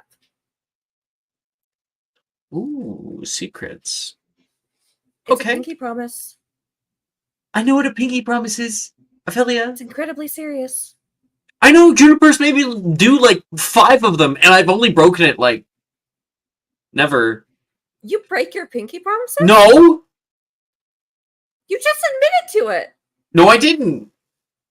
I said never. I never do. Well, now I don't trust your pinky promises. You have to cross your heart and hope to die. Okay, never mind. Sorry, I'm getting silly. Cross my... I often hope to die when I'm talking to you, he says. You haven't even known me for a year. It's already been too long. Class his pinky and your pinky. I promise. Anyways, Nolan and I are going to Hogsmeade together, and I would like to hopefully have him like me in the way that I like him by the end of it, at least. And I wanted to know if you had any tips. You like Nolan? Shut up! Shut up! Oh, sorry. Snaps his fingers. Muffliato. And he pulls you off like a little corner. How long have you liked Nolan? Dude, it's only been like a few weeks. You said I didn't even know you very long. You don't even know Nolan. I mean, he's a cool guy. Like, good choice. But, like, seriously? I thought he was cute at the festival, and he's been really nice. Yeah, I was really wearing funny. that cardigan. You also thought so? Yeah. Yeah, he's a good-looking guy. It's a tall blonde. I know. That's great. That's great. I mean, I've certainly seen him taking a liking to you. He's always hanging out, talking to you. It looks like you guys really vibe. You think so? Yeah. Okay. Sorry, I can be a little dense sometimes. But if you want to get closer to Nolan, I don't know. I'd say physical contact. A little scary, I know, but I've picked on him a lot, and we've talked a lot about it, and he he sometimes likes to hold people's hands, just because it can calm him and make him feel like he's safe when he's walking around. He ends up in the hospital being a lot for bumping into things, and so I think a little hug here and hold there. I think he might start getting the picture. He's less dense than I am. So. You're not But at the dense. end I of the wasn't being day, straightforward. just kind of, if he likes you, he likes you, you know? And I know I was joking about it, but I don't see any reason why he wouldn't. Okay. Thank you. You're the only one I can really ask about this. He doesn't have a whole lot of really close guy friends like you. Or, yeah. I've always liked Nolan. He's like a calm. Anyway, I'm gonna head to DA, so I'll see you there in 15. Yeah, she'll like pause for a second, like contemplating something and really thinking about it, like scrunched up face thinking about it. And then she's going to hug him really quickly, like pounce, hug him. Thank you so much. You're welcome. He will give you a little pat, pat. And then we'll walk off. That's cute. Aw, Brooke! Cute scene. Thank you. Okay. It's because Brooke is the cutest. Give inspo, holding you at gunpoint. Yes, I'll give inspo. I already had inspo, but thank you. I like never use it. I'm always so scared too. Hero, you are, or Jar, are you here? Yes. Okay. You didn't attend the pumpkin carving, but you're currently in DADA class right now. The classroom is empty. Professor Rojas has yet to enter when you're here. There's light streaming in from outside. It's a partly cloudy day right now, and you can see the pictograms of like magical beasts running over the ceiling. Sometimes you just like to stand here and stare at them, and you can hear echoing from afar off. My grandmother used to have one just like it on her ceiling. When I moved in, I thought, nice little touch. You hear Rojas's voice speaking out toward you. Oh, yeah, they're. I'm still not used to seeing things like these, and every day I feel like I'm just seeing something new here. So, yeah, they're really nice to look at. Hogwarts is magical for multiple different reasons. Have you seen her art? This art? Oh, you mean my Latina baddie queen? Of course I've seen it. I love her. Yeah. I would die for that. She's the only woman I'll go bisexual for. I love her. Latina baddie queen is so funny. Like, oh my god. Jaw really was like, Like, do you want to buy chocolate? I'm giving up my gay card right now. Like, bitch, I'll come yell at her quickly. Don't play with me. Are you kidding me? If Rojas told me to do something, I would do it. I would bark. Arf, arf, bitch. What are we doing? She says jump, I say how high. Right? Sorry. Back to not horny jaw. You're just saying what we're all thinking. So, where are we? Jaw truly is the people's princess for that. I appreciate it. Roll on Discord, the people's princess. I have to change Yes. it. No, I'm changing it. Sorry, it's happening. Please. Rojas says, "Are you ready for class today? I know you normally have astronomy at this time, so thanks for coming. But you got here maybe a little bit early. You do know that they're doing pumpkin carving in the Great Hall, right?" Yeah, I had to run and do something around this time back when when I'm home. My family, Halloween's a very spiritual time for us. It's like we give offerings to ancestors and people who came before. So I helped out. I was helping out Peebs plan his death day party, and I left a plate of food for my people, and I tried finding a graveyard on campus just to, I guess, leave food or something for the. I know there's ghosts here, and I know that they're probably hungry, and I know that they're, not everyone gets remembered when they go. So trying to do that extra little bit can help sometimes. So I figured I could miss some pumpkin carving just to light a candle or two. I remember when I was 16, traveling up to Mexico, seeing Cinco de Mayo first time. That was something new. We all have our different ways of dealing with death, I guess. Yeah. And it is surprising as you grow older how much more it truly is part of our lives. Even if not the death of a person, death of time.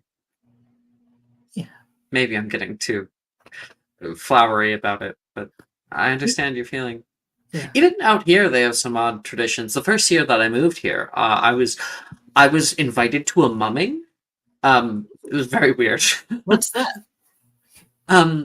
It's kind of like trick or treating, but you have these odd animal masks that you put on, and you go around door to door, and there was at the end of the night this feast for the dead, where it was like every other seat was open for someone that someone had lost. Oh, Food was put out for them. that's kind of like what we do. Well, what my grandmother would do. She'd always make a really big pot of food the day before Halloween, and then we'd spend Halloween just listening to songs that people would like, or we'd look at images, or just a day of remembrance. And then later in the night, the kids would go out and eat gobs and gobs of chocolate and Smarties and everything else. But that day really Hero, have you ever considered ghoul studies? what's that? She bends down to get at your height, squats.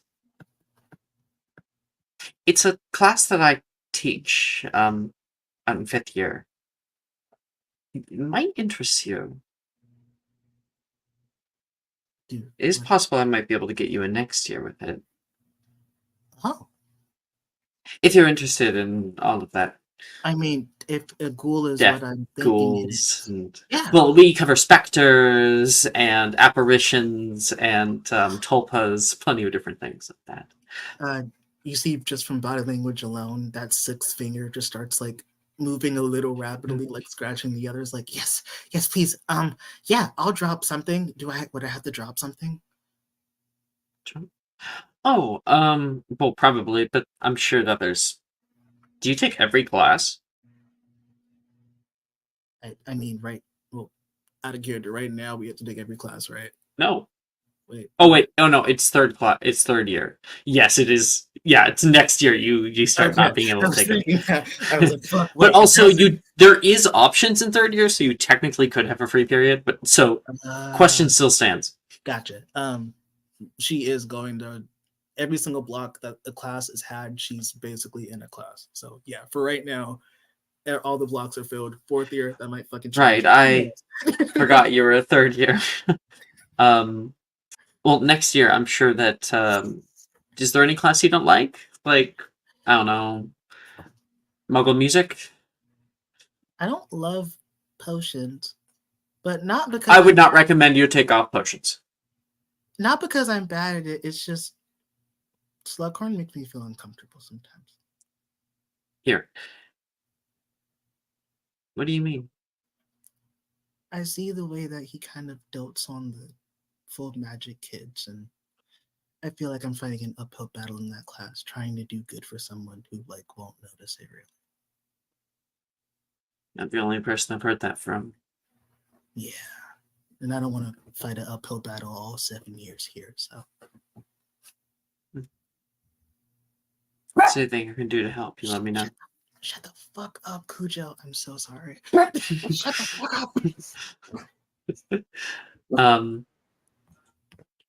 So she says, next year, you have any open seats, any open periods, I'll take one. I'll be here. Hopefully. No, I'll be here. I'll make sure of it. And you can start to hear people walking into the classroom right now. Oh, looks like we got people coming in. I have to go set up. You guys go mingle, she says. She gets up, and you can see people have brought their jack-o'-lanterns and start like lining them on the wall by the window and stuff.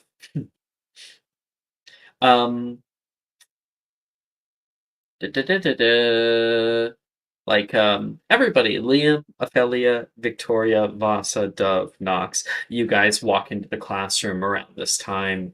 You can see Hero. Hero, who do you walk up to?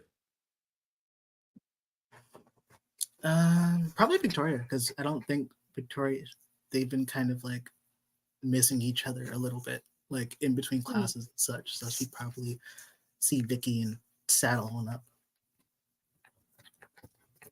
Excellent. Oh, you look. What's gotten into you? Just special time around. Just been going to and fro. Also, I meant to ask you. I know we have Halloween plans. Do you want to be a +1 to a Death Day party? Oh, what? Oh, it's. I know something magical you don't know. Oh my No, that's first you're learning, Kira. Holy She shit! kind of smiles at you. Oh my god! Is it snowing outside? She runs to a window. There are things falling. It's leaves. Close enough. But then she'll come back after getting the jitters out. I was invited my first year from Peeves. He throws this thing where he gets together with all the ghosts at Hogwarts, and they basically talk about how they died and their lives beforehand. And when is it? It's Halloween night, I think. I mean, out of character, I don't know how we're gonna do this, but like, I don't think we should do that. I'm just asking. It is Halloween's Eve's Eve, so it's tonight. Oh fuck no! Well, then Hero won't go because she fucked up the date. So yeah. I think like you can invite her tonight. Oh yeah. Oh yeah. Sorry, it's tonight. Oh yeah, I'm not doing anything else tonight. Yeah, I'd love to go. And thanks. Yeah, never been to a Death Day party before, so would they have actual food there? Like actual, because I don't suppose they need to eat. It will be rotten. The last 2 years, it was rotten food. I don't know why it was rotten food, but it wasn't fresh food. I'm gonna try to bring fresh food this year just to see if they can like eat the essence of it, because it wasn't great sitting around just rotting pie for like 3 hours. It's more like nobody cleans it, so they just use the cakes and the food as decorations from last time because no one can smell anything or taste anything. I am using all my willpower to not use out of character knowledge here, but you absolutely could. It's perfectly. No. Is there more lore about that? Because I'm kind of making that up. I think that's probably close to there canon. Is. I mean, is there lore for that? Yes, there is. For the food. No, not for the Death Day party, but like not. Oh yeah, I know about the Death Day party. Okay, yeah, not for the food specifically, not. Okay, but yeah. Anyway, so yeah, I think I wouldn't want to eat the rotten food, so I mean, probably bring something, shouldn't I? Shouldn't we? I mean, yeah, we can. I don't know what's good to bring. Yeah, what were you talking to Professor Rojas about, if you don't mind me asking? Oh, we were just chatting about spirits and death and kind of very like morbid-y things, but also very not morbid-y. And she told me something about something called Morbidity. more Like Morbius. Like Morbius. oh no, more like The hit movie of 2019? No, the hit Marvel comic, movie. Alex. Not the hit movie. Not It's the hit. morphin time. Disgusting. It's morbid. Listen, guys, I'm about to morb. It's Dr. Michael Morbius is a comic character from Marvel Comics. Yeah. No. Morbius, I need you to morb to distract Kang. That's what she thought when you said morbidly. That's so funny. I kind of love that actually. No, not that silly. No, more like Yeah. morbid, like decay, I guess. Oh, right. Yeah, Right. that one. Of course. Yes. But You yeah, can she told me hear. Oh, sorry. Oh, I thought you were done. Keep going. I'm so sorry. I was gonna drop this. She told me something about ghouls studies. Do you know what that is? Oh, yeah, it's an up-year class. I know. I don't know Yeah. what it is, though. It's about. I expect it's about ghouls. Yeah. Apparently, we learn about. Well, potentially, you can learn about ghosts and think ghoulies and spirits and You're maybe really, you're really into this, aren't you, Hero? well, Is this? it's my family. Everyone and my mom. Well, no, my dad's side. Everyone on my dad's side, it's really into just spirits and Yeah. veneration and everything like that. Oh, yeah, your mum told me that. Yeah. She's a little bit too, but it's kind of different for her because she doesn't know her birth parents, so they kind of adopted her in. But yeah, Yeah, well, I don't know. Hero, I'm not really good at classes, so I doubt I'll be taking it. I guess. Well, if you ever want to, I will probably eventually take it because it sounded very interesting. So, All right, well, I'm glad you found your niche. He kind of smiles at you again. dead people. Whoa! Woo! Yes. Okay. You guys can hear from behind you squeaking of wheels, kind of like the trolley wheels on the Hogwarts Express, but instead some kind of odd furniture piece is pushed out to the middle of the room. Professor Rojas stands in front of it, turns around toward you all, and says, all right. Looks like we are all here today. Thank you, everybody, for coming up with this very, very special Defense Against the Dark Arts class. Today, we're going to be putting the wands away, just for the moment. Now, today's class will test each of you in a way that may be difficult for some students to confront. Boggarts. You can already see a few people grimace. Sometimes called boogeymen by muggles, are magical beasts which may spawn in dark, confined spaces, such as a closet, wardrobe, shadowy basements, or the underside of a bed. But how can you kill one? And It's a D4 to Annie, magical creatures check. Woo! Magical creatures check. Oh yeah, we're like Dove nearly immediately wins. Probably not. I Let's see. rolled. I don't know. Can Dove beat a 17? I don't know. We're Does gonna a see. 24 get it? Wait, let's see. Did you get 24? Can Yeah. Dove beat a 20? Oh damn. 20. So like Nox, you put up your hand, very, very much ready, and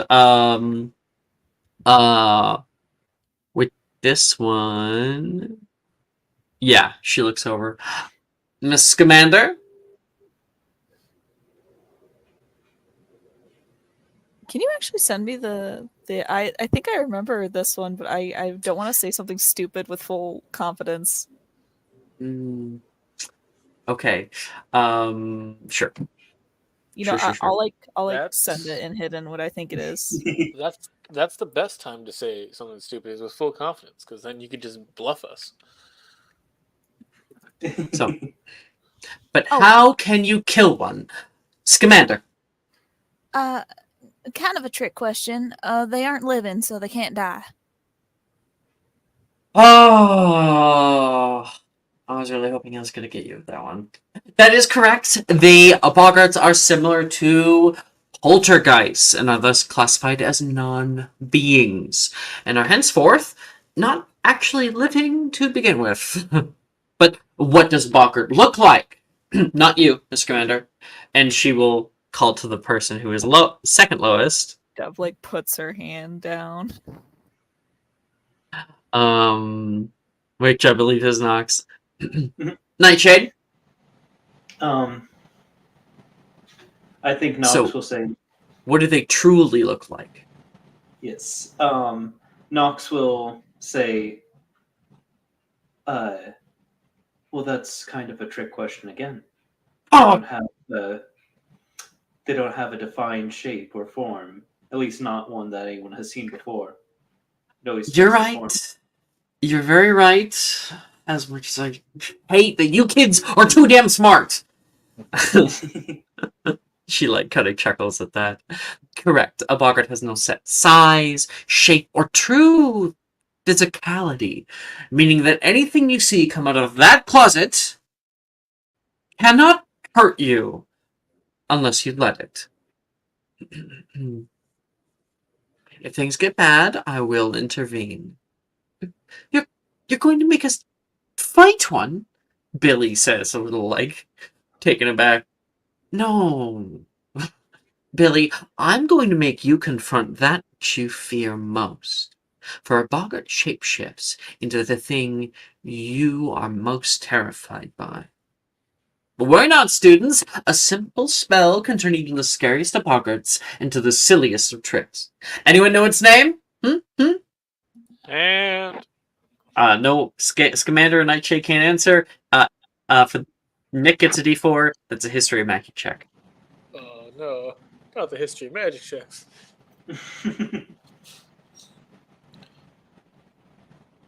Dewey, you got this. You got this. What do you mean? Awesome. Oh, no, not history. Yeah, You have a Vasa's got +5 this. to it.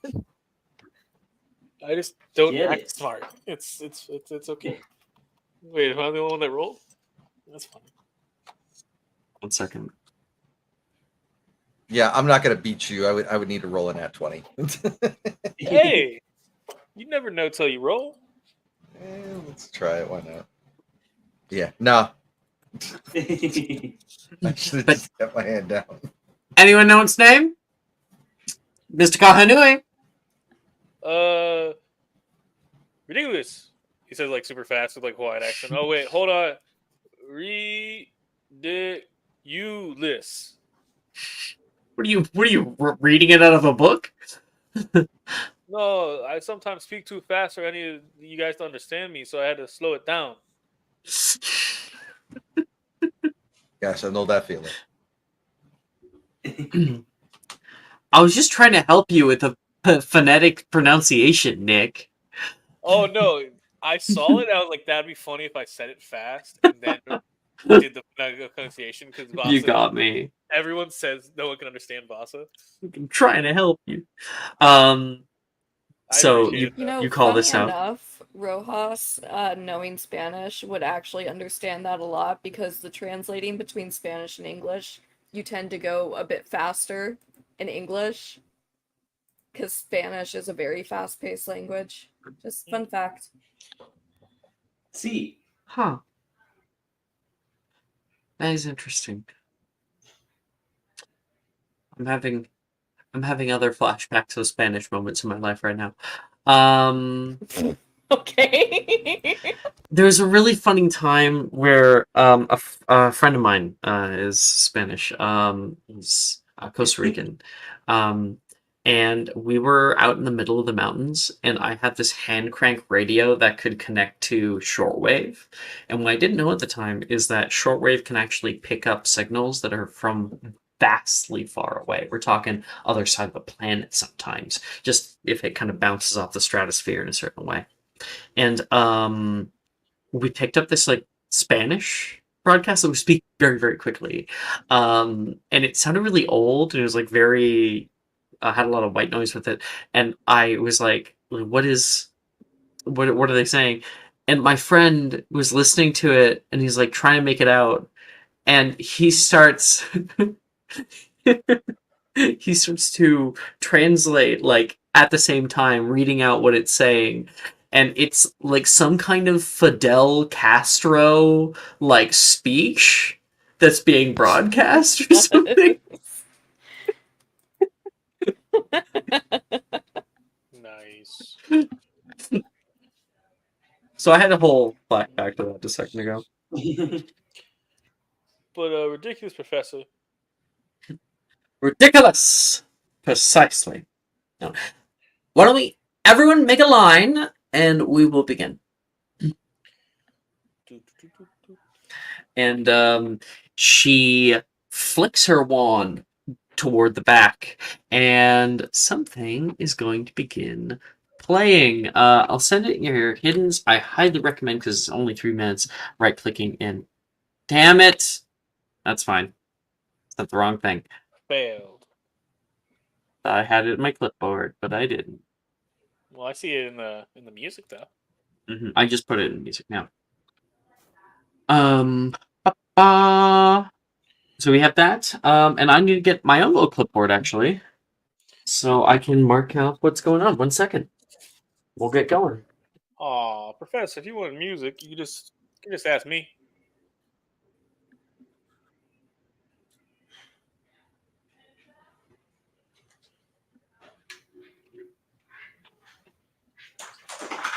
Actually, we're at 151, so I might get your guys' position in line, and then we might go to break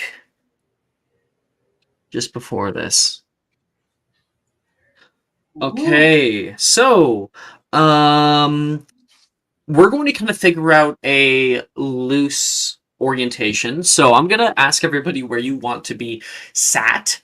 And you can be put like I'm going to the back of the line, as those lines like haphazardly forming. I'm going to the middle of the line. I'm going to the front of the line. Or you could say I want to be next to a certain NPC, or I want to be around here. Anything helps. Can I ask something a little bit specific?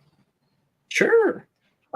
Can Nox try and see if anyone's nervous and try and be like comforting them, like, "Oh, well, hey, no, I'll go ahead of you."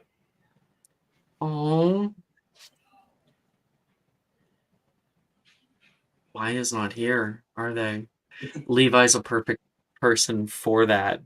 Thinking of your moms. What the hell's going on? Professor, did you say that it can't hurt us unless we let it? What does that mean? It's freaking out. Yeah, Nox will just like move like ahead of Levi in the line, just give them a comforting smile.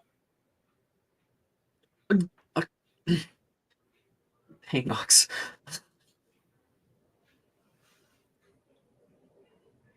Okay, so we got Nox ahead of Levi. Okay, Nox done. Man, Duh, what about you? Oh, never Oh, mind. you want to go first, Vasa? Yeah. Damn. Vasa doesn't care. Vasa has no fears. Okay, Balls of steel over Vasa. here. Oh my god. I bet you're gonna have like the fucking BP oil spill. No. Just the BP oil guy that says, I'm sorry. I'm sorry.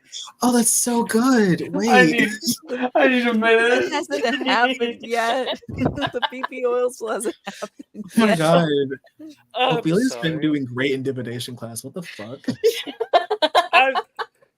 I listen to my engineers. Prophet! Prophet! I That's prophesy? That's so funny. Right behind you is Brett, Vasa. Okay. Okay, so that Nox, Vasa done. Duff, what do you want to be in line?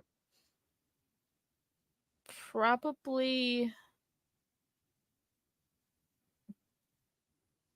behind Janice. I'll go behind Okay. Janice. Janice, and then Dove. Okay. Dove is done. Ophelia, where do you want to be in line? She'll go in front of Nolan. Okay. Okay. In front of? Yeah, why not? Okay. I mean, do boggarts work on Nolan? We're going to see, aren't we? Ophelia's ahead of Nolan. Liam, what about you? Straight in the center. Straight in the center. So, okay. Cutting right in there, we got Liam. Okay, Victoria. Probably Gemma at the very end. Gemma is by the back. She has Yeah. been fighting people for the back. And are you in front or have you fought her for the back of the back? Absolute last. Okay. So yeah, you fought her. Let's roll quick athletics for quick cat fight. Okay. I got a 10. I got a 13. Perfect. I'm in the back. I'm in the back. Victoria has won it. And Hero, you're last. So I was gonna take the back, but I don't feel like fighting everyone. I'll go a couple before the back. Okay. Hero.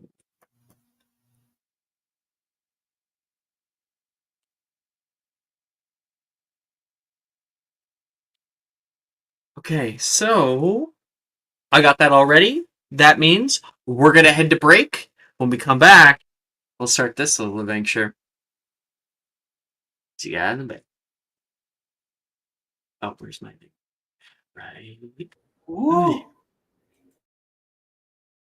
Are you looking for that perfect gift for that Always. tabletop role player in your Always. life? For that podcaster? For that little sister that keeps going on and on about shiny math rocks? Well, look no further. OBP Musical has you covered. Original theme music for your characters, worlds, podcasts, and more. Has your bard written lyrics about a party member's tragic demise? Let us compose to them. Or better yet, let us write those lyrics for you.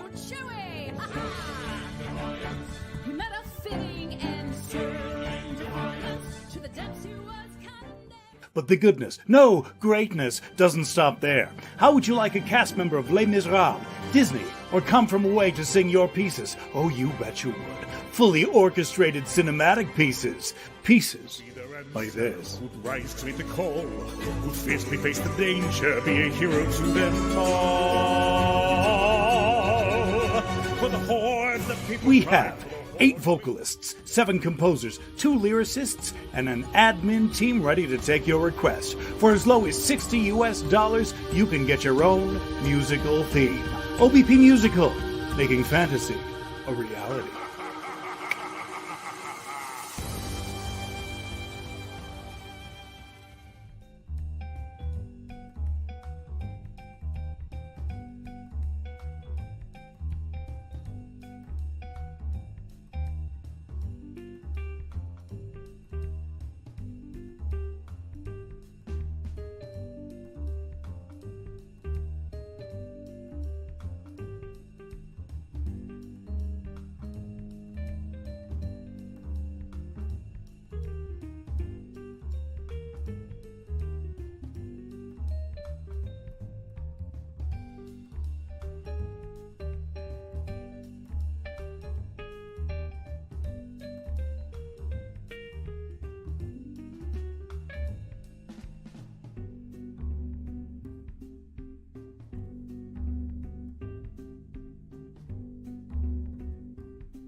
Today's Magic and Mysterium is brought to you by trauma.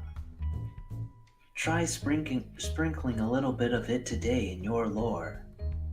Don't have trauma? Then call us today. For just 3 small payments of $19.99, we can give you a heaping dose of trauma to add to your lore. It'll make you fun at parties, or maybe it won't, but that'll make you mysterious. Try trauma today.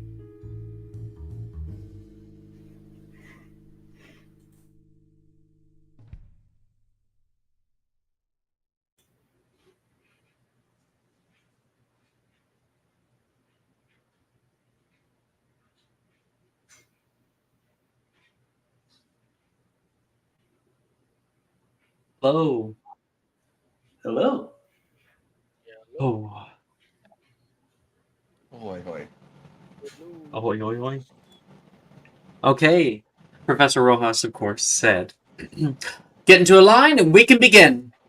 She flicks her wand behind her, and you can see a huge gramophone begin to whir to life. And I sent you guys the hot licorice sound. I recommend looping it. Behind you, you can see, standing behind Rojas the entire time, a wardrobe that sits there with like mirrors that look back down upon you. People start to get into line, and Brett like freaks out, not sure what to do, and he ends up like in the front of the line. Rojas is about to turn around, and he like looks at like, Vasa, can I swap with you, please? Oh yeah, totally. Mr. Kahanui, wonderful. We have our first volunteer. Yeah. Okay.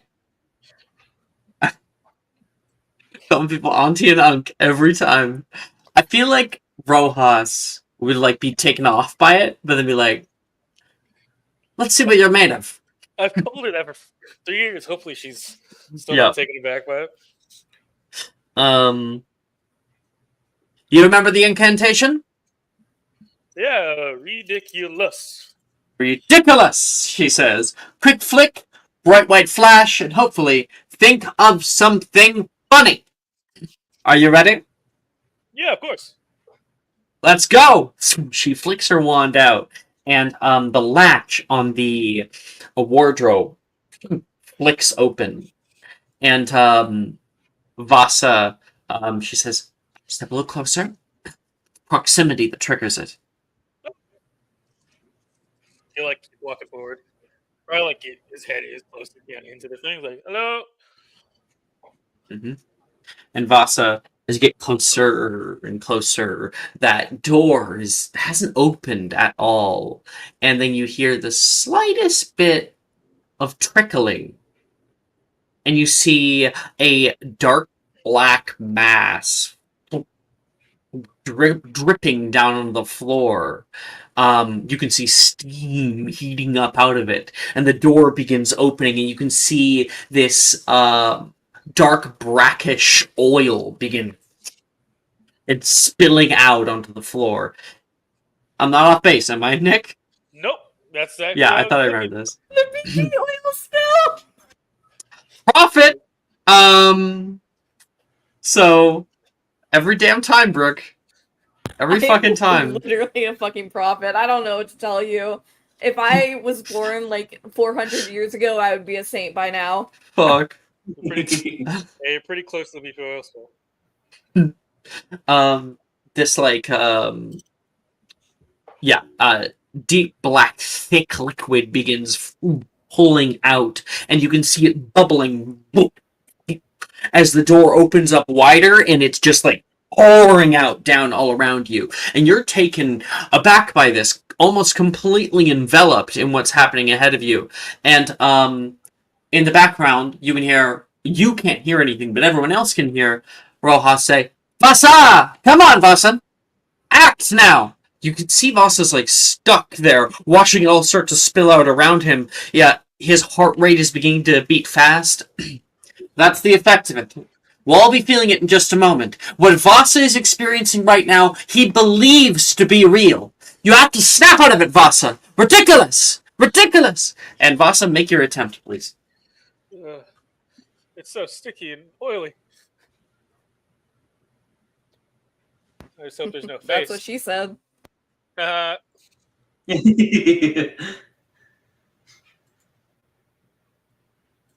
there's an eye. You just do red. /attempt red. You should be able to pull it up. I do pass it, but... Oh, it's RID. Yeah. What'd you get? I got a 12. All right. Pass. Yep, there's a pass. So you, like, are looking all around. It's bubbling and, like, growing larger, beginning to amass. And then you watch the oil start to pull forward as if something is rising up out of it. And you can see a skull pushing up out, a deep red glow from within the chest. You can see the rib cage itself beginning to glow from the outside, and this figure is trying to pull out of the oil, but you see it's not the only one. There's one big one and then another one and another one. They flop forward and are crawling out toward you, Vasa. Come on, no. It's too sticky. Ridiculous, Vasa! Ridiculous! Like snap out of it. Oh yeah, ridiculous. You cast out ridiculous, and when you flick out toward it, what thing do you see it transform into? So usually there's this skeleton with red mass of black liquid.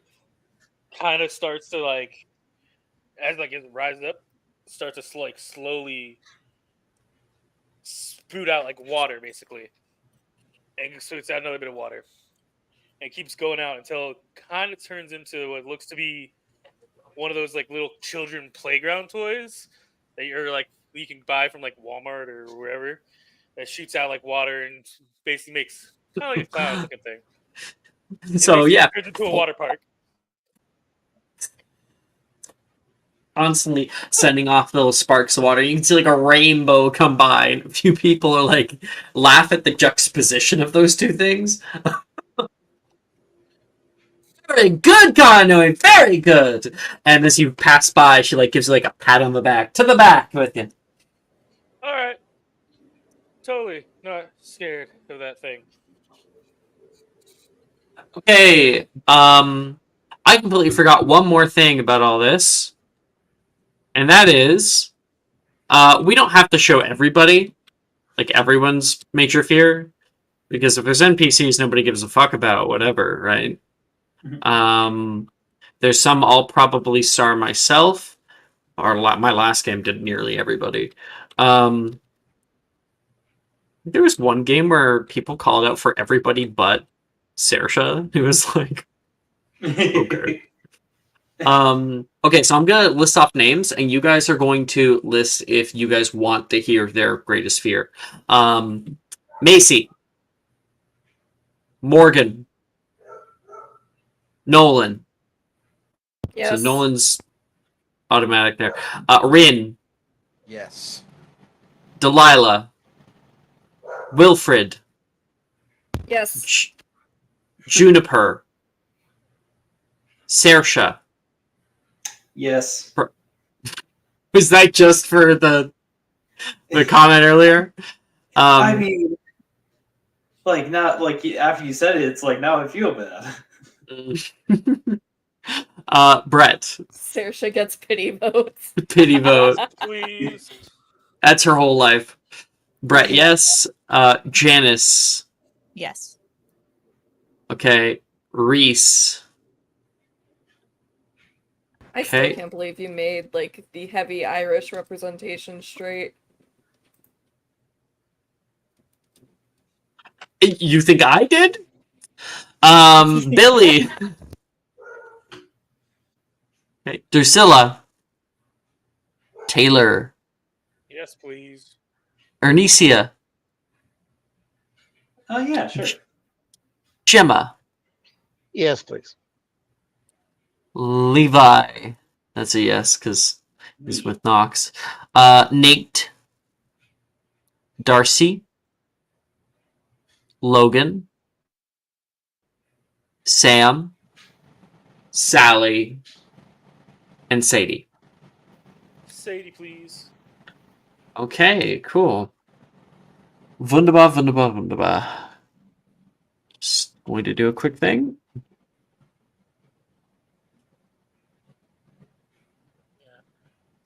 I'm also glad we all realize my fear is the thing from Fern Gully. It's the Tim Curry thing from Fern Gully. That's what I thought it was. the toxic love. Yeah. I was really hoping you do the handsome Squidward face, but we got the skull, which is also I've never seen Fern Gully. There's You've never seen Fern Gully? I don't even know what it is. You need to see it. Fuck. It's an so animation. Yes. Oh my god. Tim That just Curry means that I have to watch asks Fern the Gully again. Tim Curry asks the important questions, like, what if pollution was kind of sexy? Yeah. And Robin Williams in there being an amazing Bat character. That's why I sent those pictures. You sent the pictures and you still didn't get it? I've never seen Fern Gully. Oh, no. Did you send Toxic Love? Have you sent him Toxic Love yet? I did also. I now get why you sent the one that looks like the Giggy Chad face. Oh, thank God. Okay. That's what it was. He's not paying You need close to enough see what you attention. sent. Oh my god. No. Vasa gave me no description, only photos. He did not. Nick didn't send me anything. I honestly wanted to see. I wanted to send I wanted to send the photos. I wanted to see what you came up with, and I was still happy. Pardon me, Nick. I'm not... I kind of need you to watch. Oh, he sent you the video. You could have watched the video, and you didn't. He sent me it during session. Yeah, that was my bad on that one. Am I supposed to watch a video? I think Toxic Love from Fern Gully like extended my period of being really deep in the closet by like 10 years. The first one I sent, I was really hoping you'd be like, there's this buff Chad dude. Rise from the oil. Oh, God. Damn it. Nah. Oh god. I'm all over the place. That's what Tim Curry Toxic Love does to you. My goodness. I was trying to message somebody really quick, and I accidentally just sent it in my notes instead. There. All right. Next up on the chopping block is, of course, Brett. Good one, Vasa. Brett steps forward to the plate, and you watch the like little sprinkler system going around melts down into a dark black pool, and it pushes out like a shadow across the ground, and entirely encapsulates around him. Oh. Whoa! He looks down, and you can see the boggart is creating an odd effect. From his perspective, it looks like he is standing on a singular, like, tower amidst a huge, deep down drop. Fear of heights. Seen this one before. Rojas says, "Come on, Brett, come on!" Right! That's a fail. Right! And he can't get it out. He just stammers. Ridiculous! She flicks her wand, and there's a bright white flash of light, and you watch the shadow roll up like a carpet underneath of him. Oh! And it begins bouncing left and right. Boing, boing, boing, all around the room. Nice try, Mr. James. Nice try. To the back. Brett looks a little down. He heads out. Okay. There's space for some other people. Okay.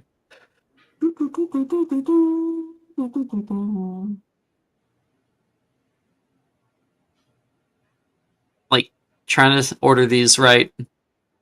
So, like them. Mm-hmm. Mm-hmm. Gotcha. Sadie is up next. Oh, Gryffindor! You shouldn't have any fear whatsoever, should you? I wish, Sadie says to Rojas. And she steps forward, and that bouncing like thing, boing, boing, boing, bounces in behind the like wardrobe, and it disappears. It doesn't keep bouncing, it's just gone all of a sudden. And you can hear this odd clicking noise. Sadie looks around. She looks up at the ceiling, a little paranoid for a moment, and then you guys can see something push the door open. A long leg steps out of the wardrobe. Not a human leg, chitinous. And from within the darkness, 8 glowing eyes push out. And walking out of this thing is a ginormous spider that starts going out toward her. She flicks out immediately, almost combatively. And, of course, there is a bright flash toward it. And then you can see a little party hat appear on this acromantial, this ginormous spider. And like a little air blower comes out one side and it looks down, and you can see its legs have turned into like jelly worms that are moving around. Oh! Oh! It starts screaming, and Sadie starts laughing. Okay, that is hers. Ba, ba, ba, ba, ba, ba. Yeah. Okay. Up ahead, we see a few other peoples that come and go. Macy has one. Oh, I think I want to add one. Yeah, I'm gonna add this one in there. So, where do we have Rin? Right. Right. Okay, up near the front, Rin is up there. He is currently he. Rin is currently like inching a little bit closer toward the front, and Rojas says, "Come on, little closer." She like inches a little more than that, and Rin starts getting closer and closer toward it. The large spider that's there sees her and warps and changes until you can see Rin is staring at Rin. Whoa. You see that connection form where Rin can't distinguish reality for the moment. And she like puts a hand up and the other thing does the same. And they mirror each other for a moment. You're just like me. Yeah. I guess I am. And she turns to the right, and you can see this ginormous pimple. Just a boil. And then she's like, "Oh, you have something on your, huh?" And it's like on the other side as well, just these like boils that are coming up her face. And Rin freaks out. Let's see if she gets it. That's a natural 20. Ridiculous. And I'm gonna turn off crisp really quick here. She yells out, "Ridiculous, ridiculous, ridiculous!" And there is that flash as well, and the thing is pushed back, and you watch as she rolls up into like a little red ball. Boing, boing, boing, boing, boing. Is bouncing and rolling around the room for the time being. She runs off to the back. Rin's is pimples and boils. Biggest fear. Good to know. Nearby, Saoirse is like, "You will sit back and watch a master at work," she says backwards, and some people roll their eyes. She walks up to the front. She looks toward Rojas and nods. Take a step forward. She goes forward. What's it gonna be, huh? It'll be a tombstone with scary zombie? Try me. And you all watch the ball deflate, and the air that pushes out of it begins to pool from all around, creating like a hazy zone. All right. I'm from Ireland. We got plenty of fog there. She yells out, and the clouds begin to form around her, billowing, and you watch. At the far end of the room, a subtle green glow begins coming, and you can hear a sort of pressurized hiss. She turns, and her eyes become fixated on one point as the clouds begin forming into a large skull. It opens up its mouth, and you begin to watch as a snake starts to push out from the mouth. Some of you would know what this is.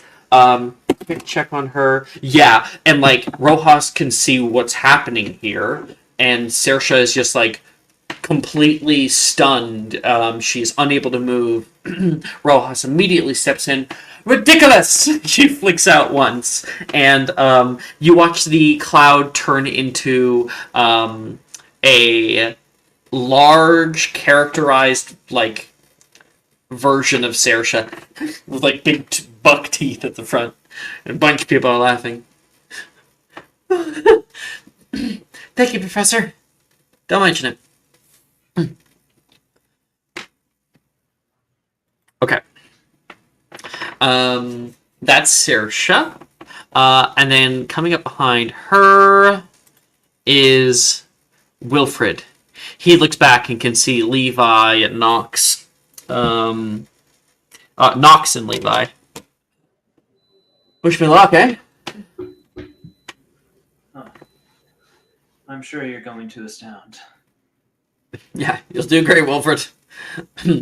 Just be careful. Once you see, Once you see Morgan in his underpants, he might be exposed to the whole school. Wilfred laughs at that. He heads forward, and just takes a deep breath. All of the clouds begin to pull away. Wilfred looks around for his boggart. Turns around you guys see it? As he turns back, you can see a man standing down looking at him. The camera kind of pulls to the right so we can get a look at him. And you see a tall man with horn-rimmed glasses, a cold, steely gaze, gray eyes, and dark black hair that has been combed back perfectly. He wears a long trench coat with underneath pinstripe suit robes, such as that of the Ministry. Has a pocket watch on one side. Wilfred? What the hell are you doing here? Sorry, you wouldn't say that. What on earth have you summoned me here for? Is this another one of your tricks? Another one of your stupid games? Wilfred's looking up at him. No, Dad, I have art for this person that Maya made. So I will look at it. Maya made art for Magnus? And no one told me? Yeah, she did. She sure did. Oh my god. Well. I need to make his boyfriend art. Oh, let it die. Let it die. Never. Never beaten the allegations. Here we are. There it is. Y'all remember Magnus only fucks to procreate? Can you stop? You guys stare out at Magnus Gideon here. This man. He says, Wilfred, you are in a boatload of trouble. Ridiculous! Wilfred flicks out toward it, realizing what this is. There is an actual 20. flash toward him, and you can see him like put out a hand toward Wilfred, like grab him by the scruff or something. And when he flicks out his wand, Magnus is pushed back. Yeah! You see a big smile appear. We're talking comically large. The face becomes less flesh and more like porcelain. The hair becomes like perfectly sculpted porcelain as well. And you see the glasses like become like a pinstripe at times. The teeth are like perfect ivory in place, and he says, "Welcome to the world's greatest show." He pulls out his trench coat, and you watch as from the pockets like fireworks pop out into the sky, and he puts one hand up and grabs like a top hat that has now appeared on his head, and he pulls it up, and there is a rabbit on the top of his head, and he begins to smile. Kind of creepy. His head twists 360 degrees and rises like a corkscrew. And while other people might be horrified also by this sight, Wilfred is laughing his ass off.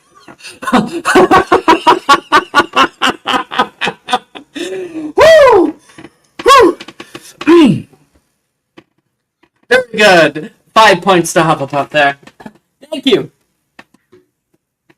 You got this, Nox. Nox, you're up. Yes. Yeah, Nox will walk up. Any feelings that they have about this, they kind of keep hidden. Like they just walk up very sort of cold. Okay. Yeah. When you step forward, that weird thing pulls down, and Nox, you feel this weird effect wash over you. You open up your eyes, and everything is slightly askewed. Your thoughts aren't quite your own, and you begin to hear whispers flowing through your ears. And when you look back up, you're staring at yourself across the room, sinisterly staring back at you. And like Levi whispers under his voice, even though you can't hear him, scared of himself. And you can see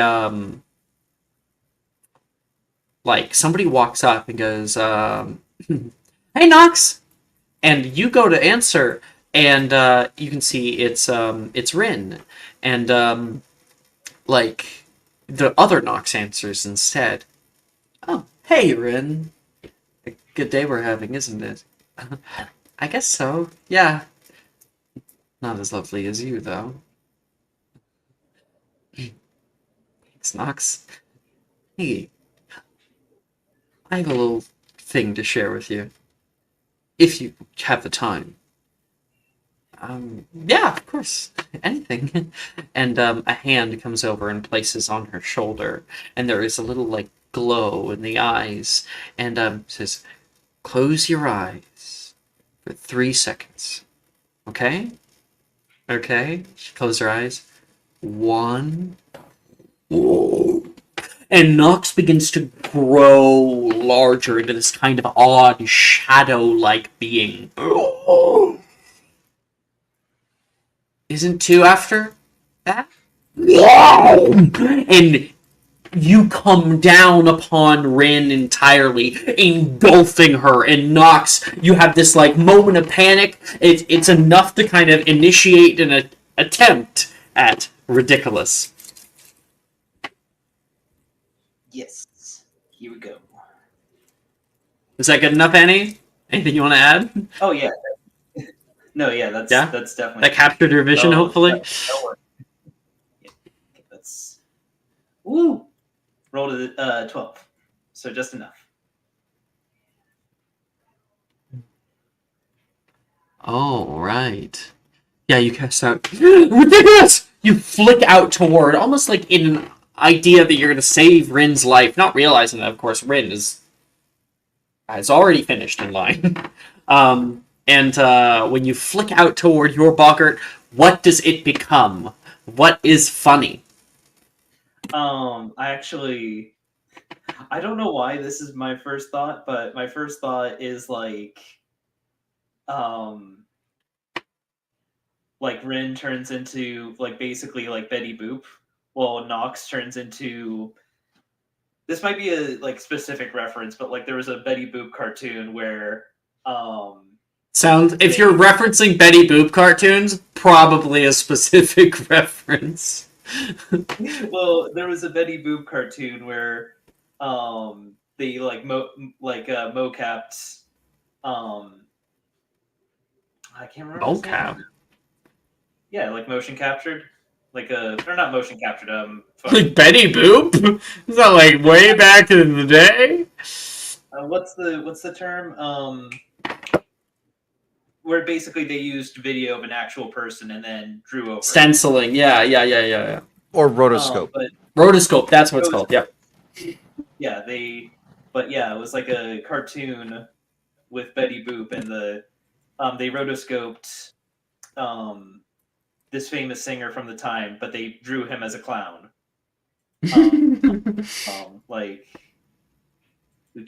So we see Nox as a clown? Is that what you're trying to say? 1 second. Yeah, here we go. It was Coco the Clown is what the character was named. Here, I'll put it in the chat. Sure. Basically, Nox and Rin as these two. And like they begin to kind of like do like a little dance together. The shadow monster kind of thing emulsing itself in this black and white animation, and you can see, I think, a pretty cool effect. What if it's not 3D? It is actually 2D as these things are doing their own little rubber hose stuff there. Thought that was gonna go bad, but you pulled through, Nightshade. I think Nox, like they're kind of trying to hide it a little bit, but they are tearing up a little bit, and we'll say to Rojas, "Thank you." And I think Nox might they're heading to the back of the line, they're just gonna try and very quietly disappear, basically. Wait, Nox. Levi tries to get your attention because he is next as you're coming back. Don't care what other people are thinking. Thanks.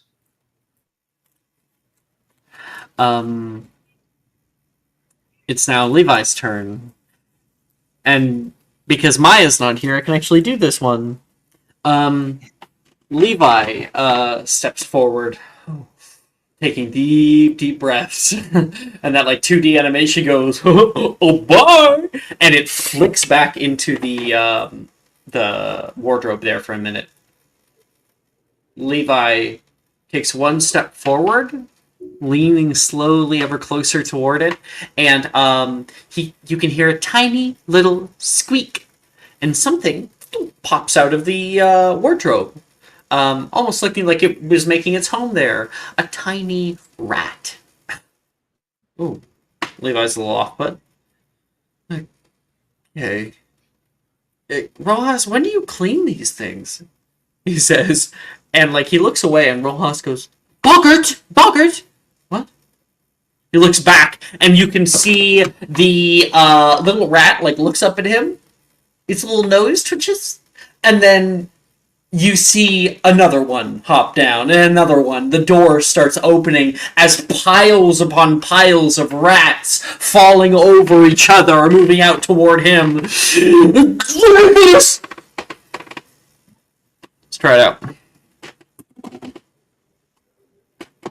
That is just barely a success.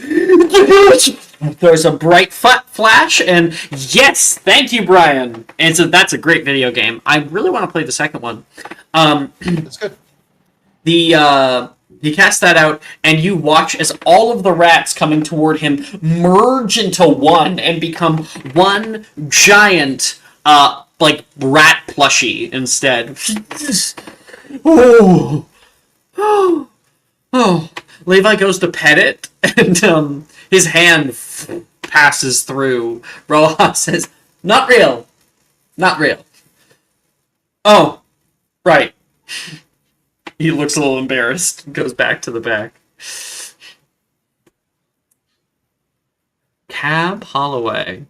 They rotoscoped that? Yeah, Kev Calloway was the one they rotoscoped. He's an Cool. extremely famous jazz conductor and also Cool. dancer.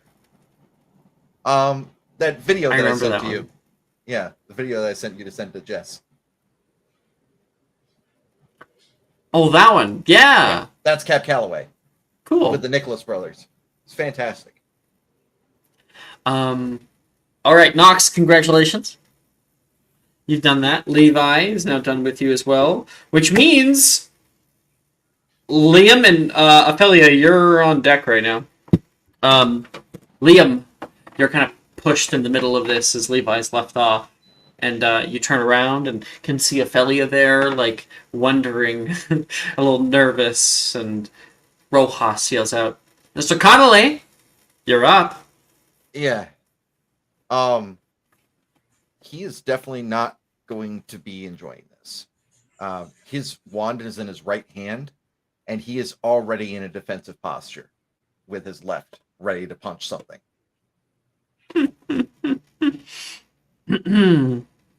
Liam, first position, not third.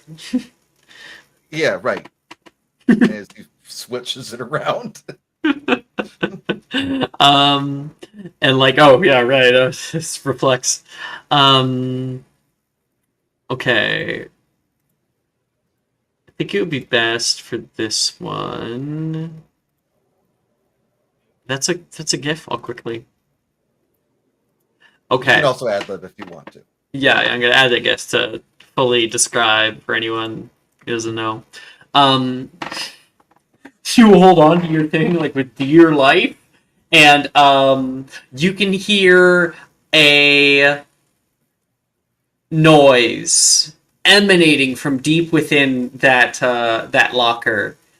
Do do do do do do do do do do do do do, and it kind of echoes through the entire room.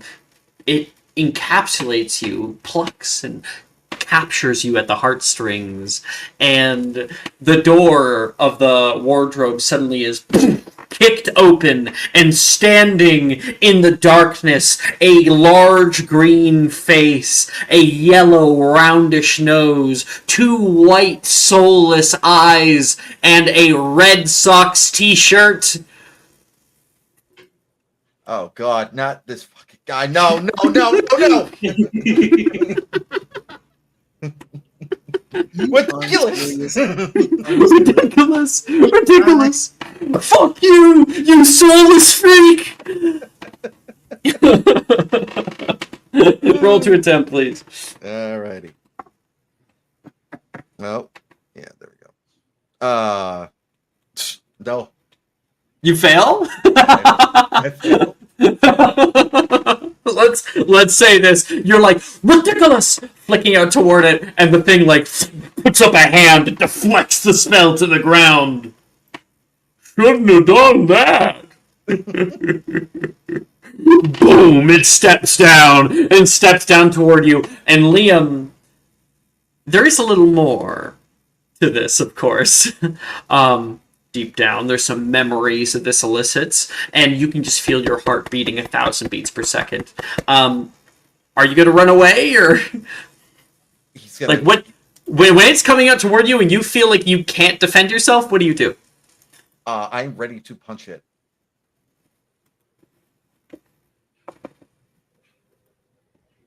And by the way, that was what it was supposed to turn into, but I like this more. Like, as in, like, when I would cast the spell. What? Remember? Oh, did I mess it up? Yeah. I don't mind this, though. I think no, I want to show what you had, because that's why I was asking your hidden chat. I'm like, are you joking? Yeah. No. I think you now get where the miscommunication happened. Ah, okay, yeah. Yeah. That's what it was supposed to turn into. Okay, that's hilarious. That is hilarious. And I thought you were going for hilarity, so I was pulling out the comedy stops. So, we're going to retcon it all, because I think this next scene is actually really, really important, okay? Okay. Gotcha. Wonderful. I'm very sorry.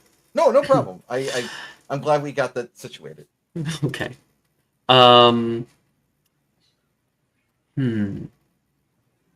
Okay. I gotta think about how it's gonna do this.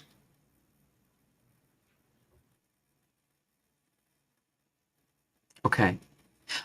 So Liam, you're standing there in front, and you can hear a noise beginning to echo around.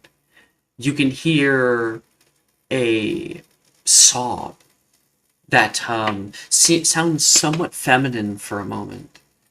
There is a memory that flashes over your vision. The elicitation of that noise, you recognize the cries of your mother. But it warps. At first, when you're like, Mom, is she in trouble or something? And you're ready to fight. That's not what it wants. It doesn't want a fight. The noise changes.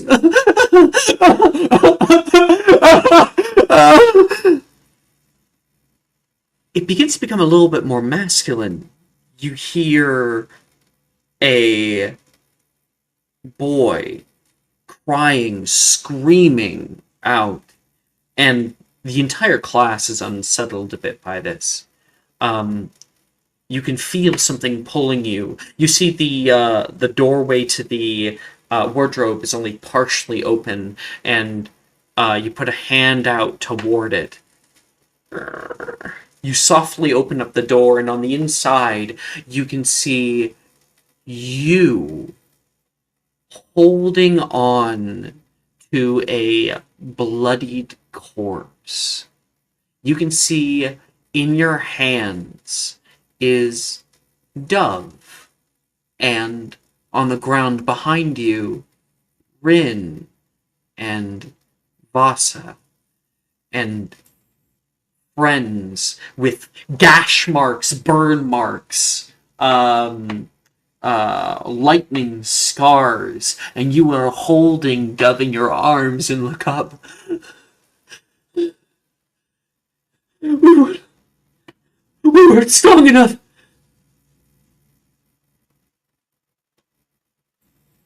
You succeeded on your ridiculous, right?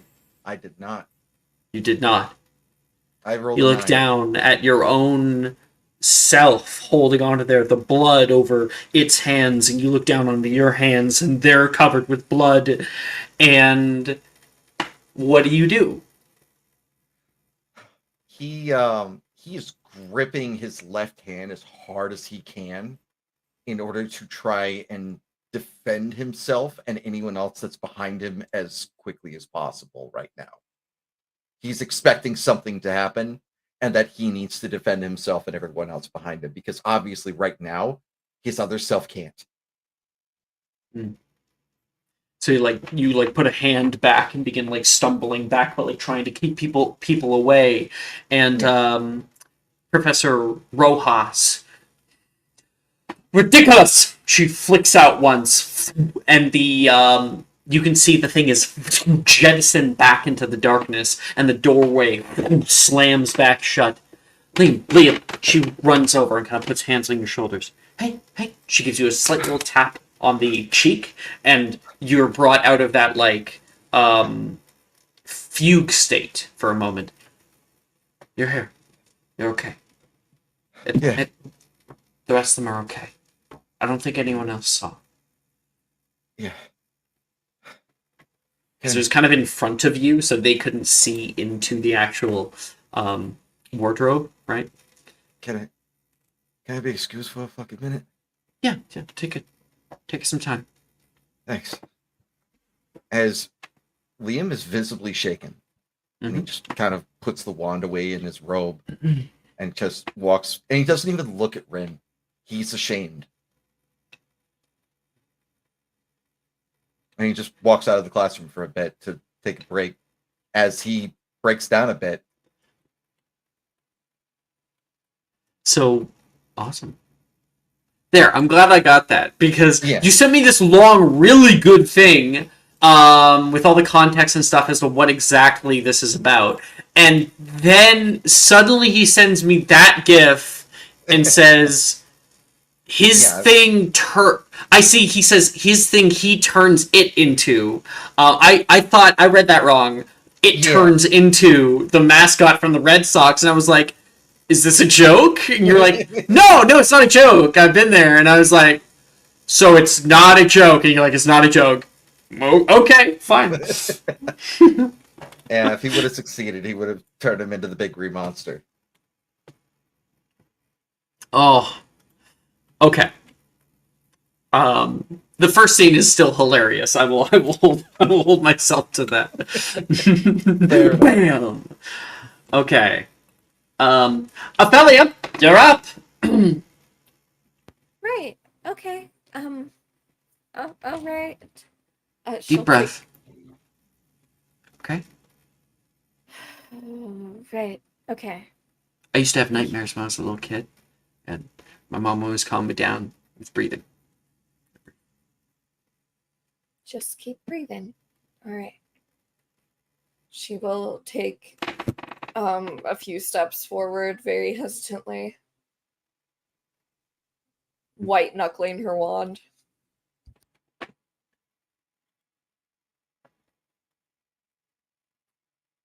I can describe mine. I was super vague in my I had a few different ideas as to how to go about it. I'd love it if you wanted to. Yeah, take it away. Yeah. Get into the heads. Wait, one second. The, Okay. Exercises I do before I GM, like ma. Okay. That I know what you were referencing. Thank you. Anyways, out of the closet, the cracks underneath the doors comes a very thick, heavy smoke. It is a sickening gray color, dark, almost greenish in the light, and it just comes closer to Ophelia as she almost backs away, but stands kind of confused as to why the smoke is coming towards her. And it slowly creeps up and around her body, and it settles around her neck and in her mouth, where it seems to be choking her. As her lungs fill with this polluted air and she struggles to catch a breath, she will choke out. Ridiculous. Love it. Inspiration, Ophelia. Thank you. I better use my inspiration if I'm gonna keep getting them. Yep.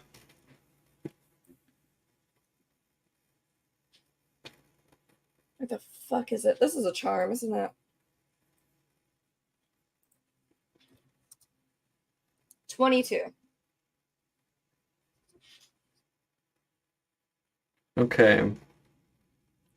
With a 22, you flick out your wand toward this gross brackish thing that's coming out toward you, and the flowers. What do you think?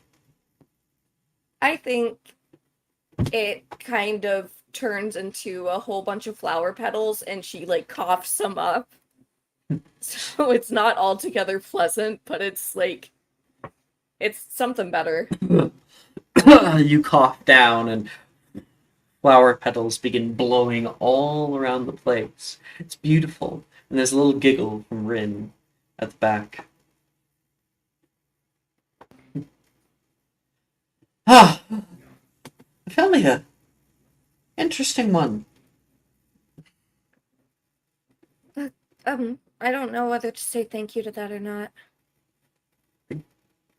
It's okay. Good job. More than anything. Thank you. You'll she get full will marks for that. head to Takes the out her back clipboard.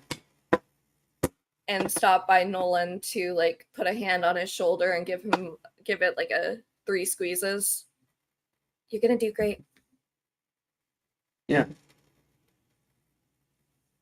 He looks down, kind of swallows for a second. All right, Anderson, you're up. Show me what you've got. Certainly. He steps forward confidently to the center. And the boggart that is currently that like flower petals falling all around, they sense him in the center here as he gets closer, and they pull forward, all pushing into one single moat, and you watch them kind of flying around each other like a constantly changing transfiguration, whipping around extra fast, and it spins, and it spins, and it spins. After a little while, Rojas goes, Nolan? Yes, Professor? I think you're good. What? Yeah.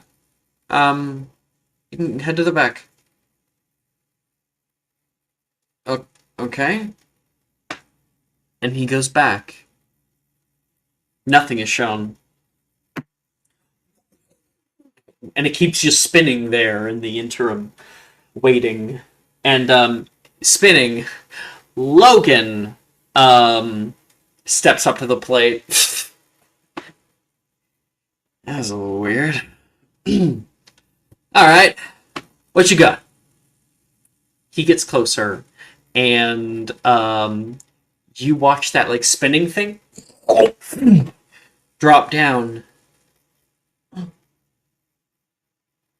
It's Rin.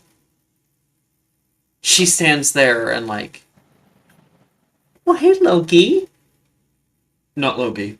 Rin from the back, like, puts her hands over her face. A few people laugh, like, Rin is his bogger. And, Logan goes, thanks, Rin. If you can go behind, I'm trying to do a thing right now. Oh, no, yeah, that's fine. Can I just ask for, like, a little thing, though? What? A smooch? And she gets closer and closer, and like her lips grow to a comical size, coming out toward him, and he ridiculous. And he's gonna try to cast that. Yeah. That's a success. And Rin's eyes go wide, and then the lips have grown so large that she gets sucked into her own lips. And the entire thing begins to form into a large beating heart. Like a comic heart.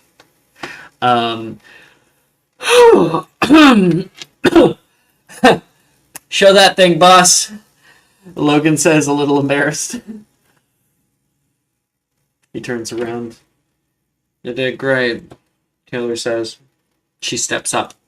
The boggart, this heart, forms into Professor McGonagall.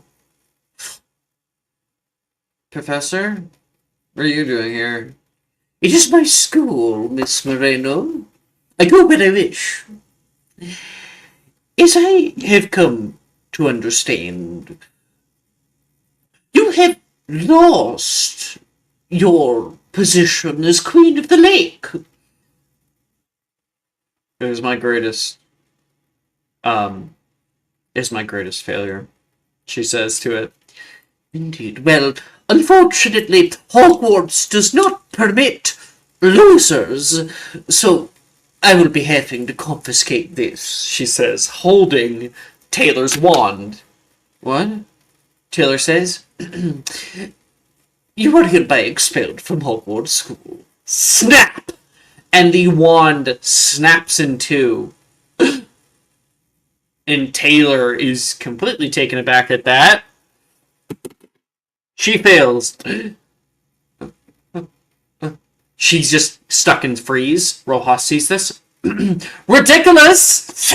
She flicks out, and the two halves of the wand become little, like, stick bugs that start to crawl over McGonagall. She starts freaking out at the stick bugs on her. And Taylor is brought out of it. Come on, Taylor. Wake up! Seriously. Who's gonna expel you? Yeah, I know. She goes to the back. Arnesia is up next. Okay, Professor, I'm ready. You can take a few steps forward if you want, then. Right. She goes forward.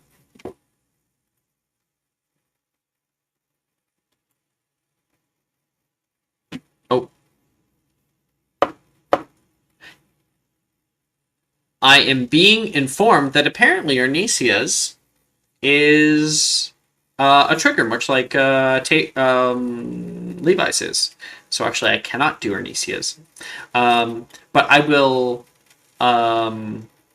We will move on from it. Anyone who wishes to know what Arnesia's boggart is, you can message me, and I will tell you. Okay. Thank you for letting me know.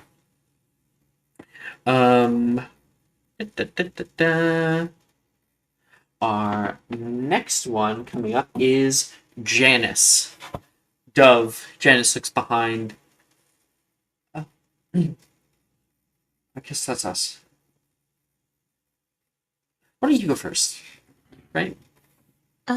If you want me to. I don't want to go at all. Do you want me to hold your hand?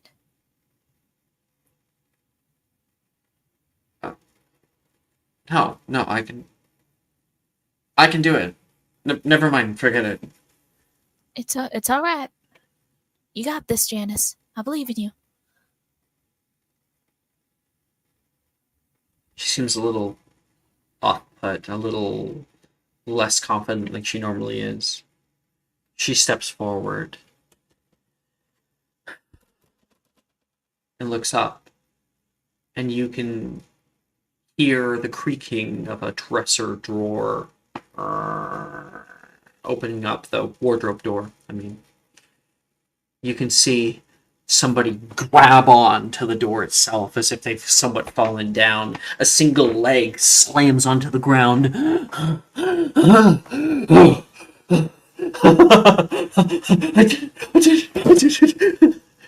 You look down at a man dressed in pinstripe black and white pants. He has on a kind of ratty white shirt with a like old leather jacket pulled up over it. The jacket is like I'd say old leather vest like pulled out over it. The shirt is torn on one side, and you can see a very similar symbol to what many of you guys would know is the dark mark along his forearm. And he's dirty, kind of wet hairs coming down. And Janet begins to shake a little bit. How are you?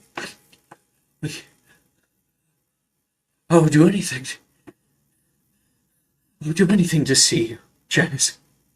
Oh, it's so good to see you. He comes out over and puts his hands out toward her. No! You're not real! You're not real! She points out toward him. Janice. It's been too long for you to say that to me. Put down the wand. Put down. Ridiculous! She flicks out. That's a success. He is hit. His tongue like flicks out of his head, and he flies backward. And you watch him become A peacock with like abnormally large eyes, a somewhat human-like face, and just like big feathers from all around. Not real.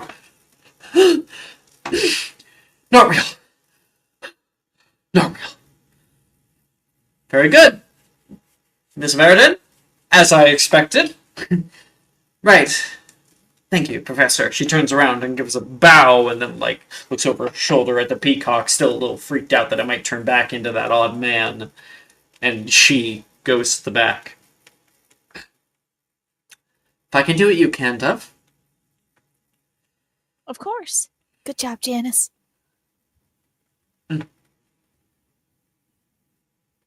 Okay.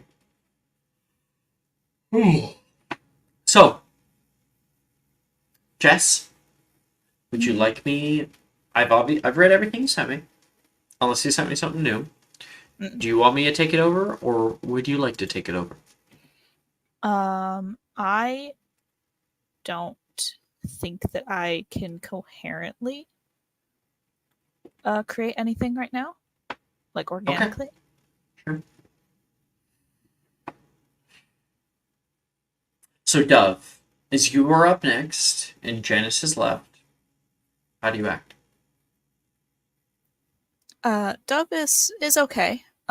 She's kind of was more worried about Janice, and like as she steps forward, she starts thinking about what this could be, and she kind of goes through like the list of memories. Like she's not particularly afraid of anything.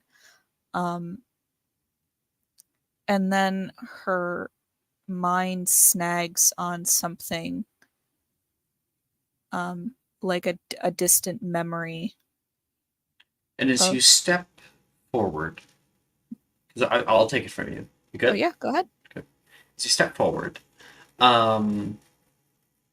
you look up from your feet for the first time and notice the classroom that you were in has vastly changed. You suddenly see growing up out of the ground are tall trees that create a canopy from all around, and a thick darkness past, creating this kind of nighttime forest hue. You can hear the noises of wind flowing through the area and little crickets buzzing around you.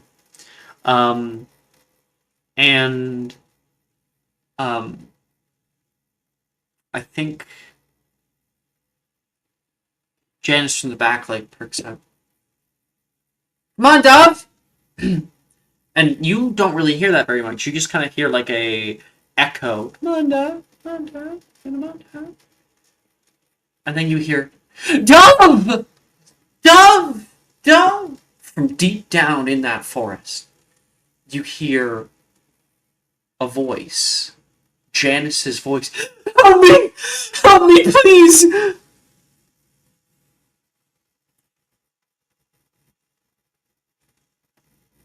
Dove?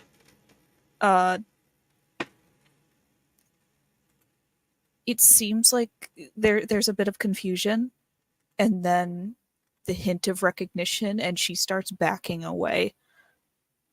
So you can feel like you take one step forward, and then there's that hint of recognition. You start walking backward, keeping to the shadows. Don't, please, don't leave me! Don't leave me!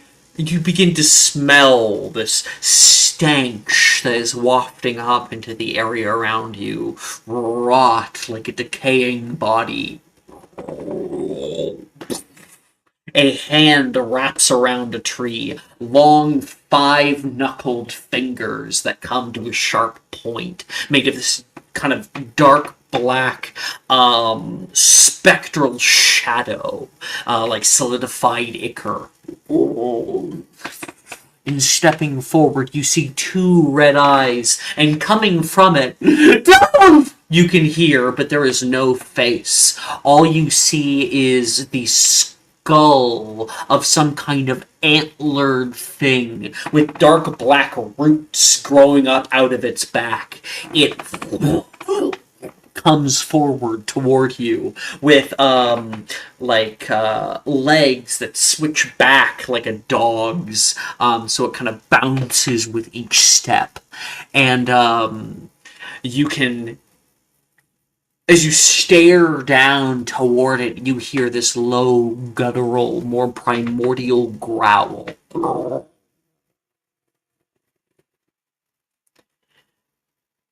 You want to make your attempt? Mm-hmm. And anybody from America can make me a magical creatures check. Oh shit, I'm from America. Okay, that's That hero, literally everybody but Victoria and Knox. Not Yeah, Liam. losers. He's not there. Oh, wait, no, Liam, you're not. Okay, sorry. Wait, yes, you are. I'm not in the room. Oh, you're not there. Yeah. I was like, wait a second, no, you're from Boston. What are you fucking talking about? Brooke, do you want a subscriber? No. Boston's not America. You No, I'm gonna wasted use my I die will- of fate on this. I'm on this specifically. You're gonna use your Not die of good. fate on No. this No. roll. I'm good with an 8. Brooke, you can have my subscriber as well. Are you Aw. sure? Yeah. Come on, Okay. Avery's favorite princess. Brooke, There you go. Yeah. It's Angel. Right, of course. You see, that's the power of my subscriber advantages. So true. So what did you get? 18. You then recognize Hero got a 15. this thing. In Hero, you're like, no, it can't be. But Ophelia, you know for certain what you stare out right now that moves toward you. A quintuple X-rated creature, very real and very rare. A Wendigo. I think Ophelia gasps and she holds Nolan's hand. Make your attempt. I got a It 22. pulls back in the my dark. And it leaps out toward you. Hands reaching out at you as the entire thing is shifting its body, like its body is constantly in flux. And you got 22. So when you cast out ridiculous at this Wendigo, oh, actually, I want to add a small little detail that I don't want to get past. So as it's coming out toward you, I think Janice, who's worried about you, is like, Professor! And Rojas is even taken aback a little bit. She is shaking. She goes to pull out her wand, and you pull out yours. Ridiculous! You say toward it, and it's inches from you, a hand coming out and is slammed backward. And what do you turn this Wendigo into? So I don't know if you've ever seen a deer with some things stuck on its antlers. It turns into this big buck.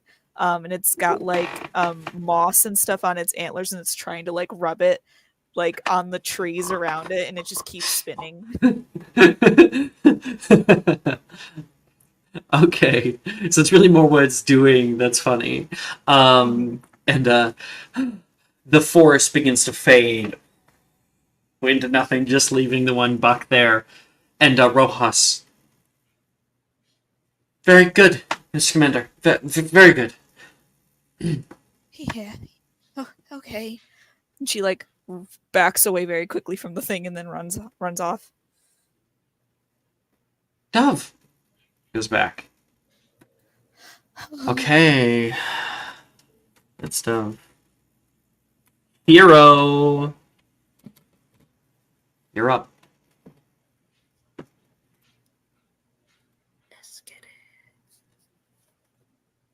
Let's see. I was never sent anything from you.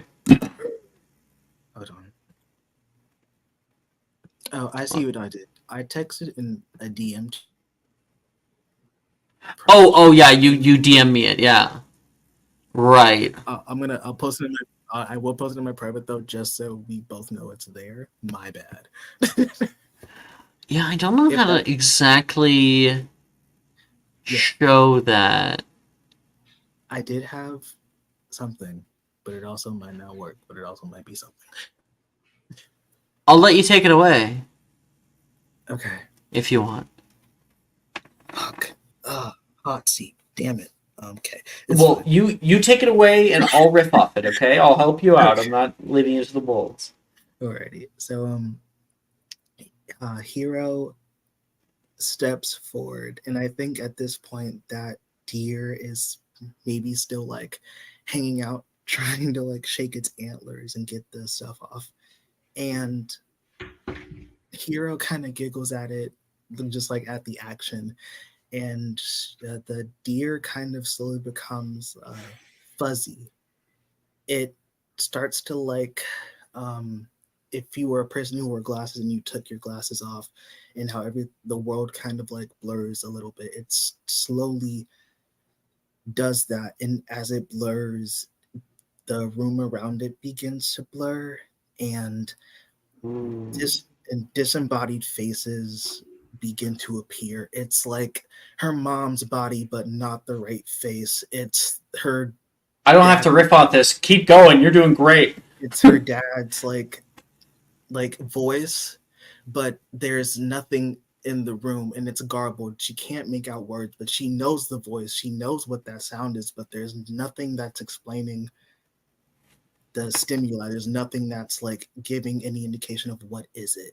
She sees her classmates in the room, and there's nothing that tells her, oh, I know these people. It's just blank space. It's blank. It's negative. There's nothing there. And as that blur effect continues and grows and grows and grows, it turns into her just standing in white space, and there's just nothing there. Wow, inspiration. And then now we're gonna see if she can even roll ridiculous. And that was amazing. Like, hey, Hero, take my goosebumps. Take my subscriber thing. Honestly, I will roll just to see if I get better, but I kind of do want her to fail this. Kind of do want her to fail it. I want her to fail it. I did get better. I do want her to fail it though. Do you want to just give it back? Oh yeah, I'm not gonna take it from you. I really appreciate it though. Mwah. Blessings, my kind sir. No problem. Hero, you're stuck there and all around here. And you can hear somebody yelling toward you, echoing, moving through, but it's so muted you can't hear anything. Hero!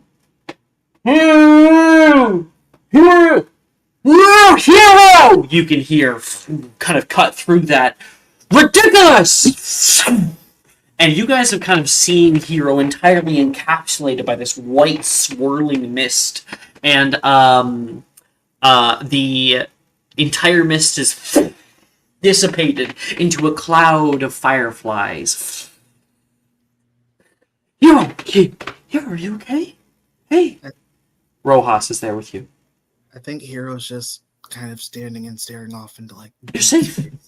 You're safe. Hero, what's my name? You know it. Rojas. Rojas, that's right. What's your name? And she kind of like very looks down on Hero, but I don't very much feel like one right now. Fears are not easy to conquer. Now you know. And whatever it was, I'd be more ready for it next time. Come on. Yeah. She helps you up. Thank you. Okay. Victoria! You place yourself all the way at the end of the line. Yeah, well, Gemma would go before me, right? Yes. Gemma. It's Gemma's turn. Yeah, oh, yeah. So I'll say, good luck. You'll be fine. Don't worry. I hope so. I'll be with you. I'll be right here. Don't I worry. just hope it's something stupid, like falling off a broom or something. Well, then that's not that scary, is it? I don't Maybe think it's it'd really be. scary to me. No, it's not. I know you. And You're not helping. I'm trying. Look, I'll be here. Professor Rojas is there. Don't worry. Gemma, come on, your turn. We are not having lollygaggers here. We only got 2 more to go. We only have 10 more minutes. Okay, fine. Was that sass? Okay, fine.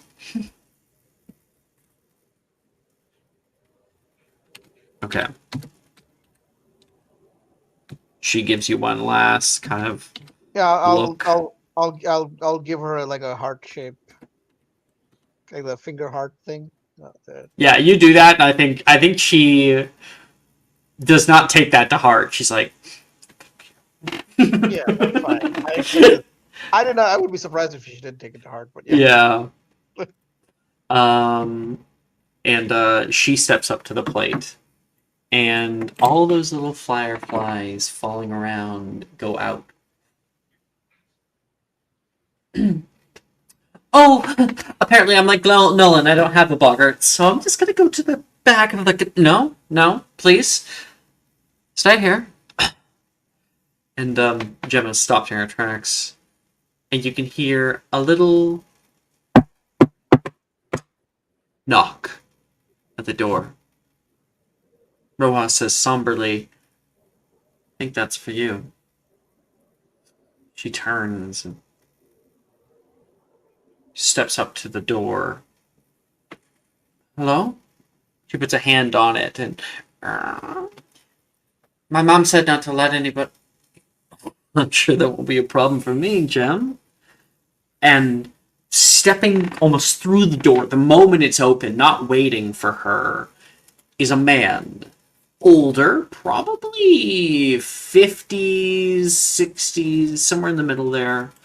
He's got slick back white hair that is well combed, wears very nice robes with like a nice 3-piece vest and a pocket watch chain. He's got rings on. No, my dad said not to talk to you anymore. Huh? You don't say that. And I'll show a picture of him. Oh, Victoria knows who this is. Victoria knows who this is, yes. Yeah. To Victoria, you know this to be Kingsley. No, why is it Kingsley Checkable? Kingsley, like what? Yeah. Corbin Yaxley. Just sent it. This guy, you might recognize him from the movies. Jimmy. Not even they could keep me away. She begins to shake. Ridiculous! What are you? She flicks out, and she'll give it an attempt. Yeah, she flicks out toward him, and he backhands, and the wand he hits, and the wand goes flying out of her hand. Oh, no! And to anybody else, you would notice the wand is in her other hand. He smacked it out of her left hand. It was literally a construct of the boggart, but she thinks it's real and doesn't realize that her other hand has a damn wand in it. And Rojas like, I hate it when they do that. Ridiculous! She flicks out. Not today, bastard. And she hits Yaxley, this old man, so hard that he pulls into his own robe, and the robe is kind of hovering there in almost zero gravity, and then begins flapping like a bird, and you watch it turn into an augury with a long black tail. Scream! And it carries in its hands a little confetti that comes down from all around. My wand! It's in your hand. It's in your hand, love. Oh. Thank you. She turns around and no one's laughing. But she feels like everyone's laughing at her, Eat it up! She goes to the back, leaving Victoria on her own. See, you did fine. She does not answer you. She looks away from you. She's pissed. Yeah. Especially because she knows you know him, so she's like, Oh, I'm not looking at you right now. Yeah. All right, Greengrass, you've hidden the black long enough. Yes, Professor. And then she will step up quietly.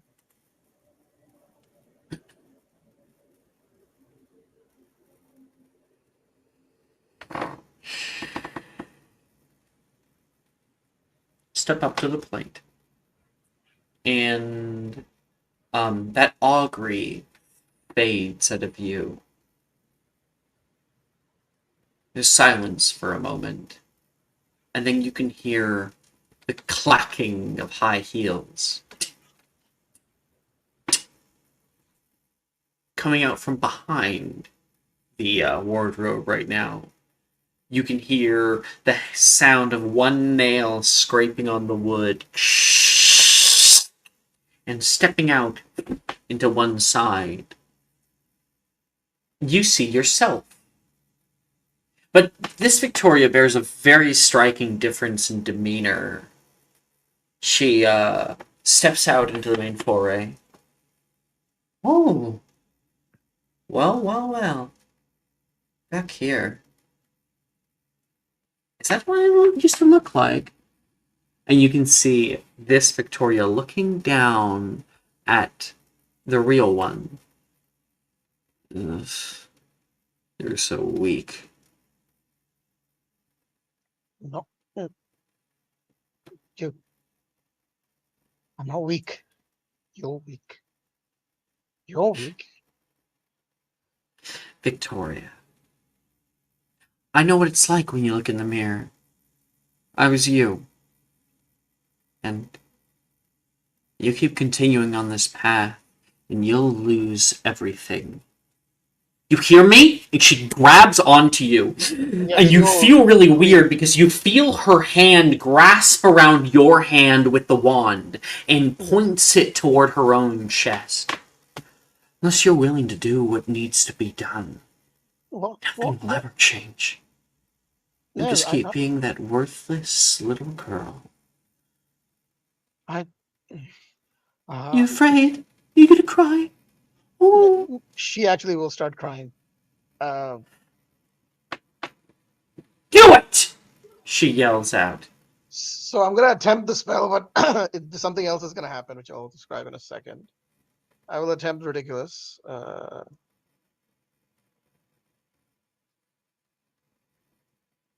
So that's a 16. But what she's going to do instead is she's going to cast Sagittario at it, and then a Bombarda, and then an Incendio, and then ridiculous. Awesome. So you guys, Sagittario! Yes! It yells out. And you can see your older self fly back and dodge multiple of these arrows that shoot past it and shatter windows in the back. Victoria! Ridiculous! Bombarda! You flick out toward it and it flicks the spell back at you and it explodes on the wall behind you. It gets closer and closer, and you can see her with just a glow of red in her eyes pull back her wand. You see red lightning beginning to crackle up. It's not real, Victoria! Rojas is trying to yell, and that time you hear it. You see her pulling out a Crucio toward you. Yeah. Ridiculous! You flick out once more, and there's a bright flash of light that hits, and she casts out Cruci! And explodes in a firework. Yep. And then she will turn into a small Wolverine. There's these tiny embers of the firework coming down, and then they hit the ground. You can hear hey bub, hey bub, hey bub. And she will start laughing at that a bit. But yeah. They're starting to run around this bottom. Other people are like, "The fuck is that?" Okay. Size Wolverine. Size Wolverine. Yes.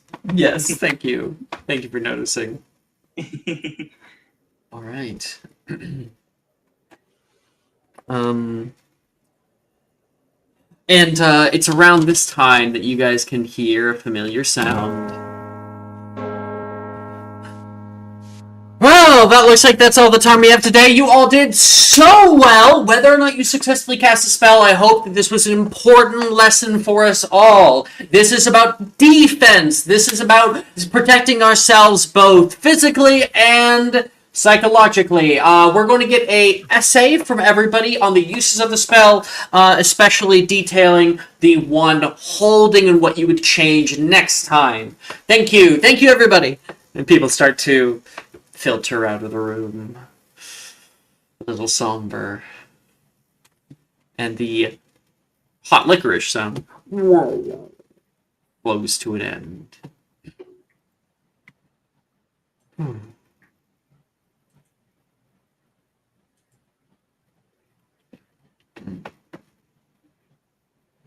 Sort of an odd amount of time left. Yeah, I think that would be best. Okay. Liam, you're just coming back to the class around this time when you can hear that bell go off. And you can see multiple people who are both booking it and moving slower out of the classroom. And you're like, oh, it's over.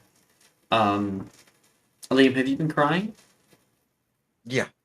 Yeah, so like eyes are a little bit red, a little puffy, and you can see some of your friends walking down toward the clock tower courtyard. You fall.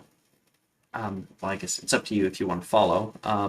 But a lot of people kind of end up. Our next scene we're transitioning to is in the clock tower courtyard, where all of you guys are letting off a bit of steam after your final class of the day. The sun is going down over the horizon right now and is just starting to crest through, creating twilight over the area. The fountain in the center sends off little bits of water, and I think Janice is like, why would they subject us to something like that?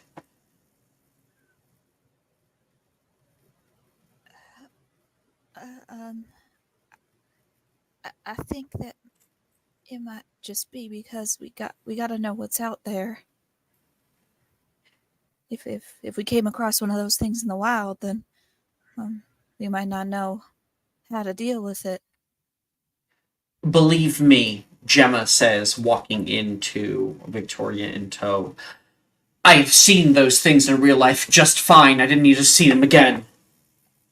She walks over to the fountain and like splashes some water into her face. You're right. Little. No, I'm not all right. I'll be all right when I have some candy in my belly, I guess. Yeah, well, I wasn't planning on going, so do you want to go with me? Yeah, I think that sounds like fun, especially after today. Yeah, all right. I'm gonna be going off with Taylor and Arnesia too for a little bit. You're free to join. No, I think I'll join you later, but that's all right. Do what you need. Janice was over. Can we just please agree not to talk about them? Yeah, you would want that, wouldn't you? Gemma says. The hell's that supposed to mean? All right, enough. We don't need to start snapping at each other for reasons that we all don't want to discuss. All right? Hey, mine actually went great. Walking out with Nox in tow, Wilfred enters the north courtyard.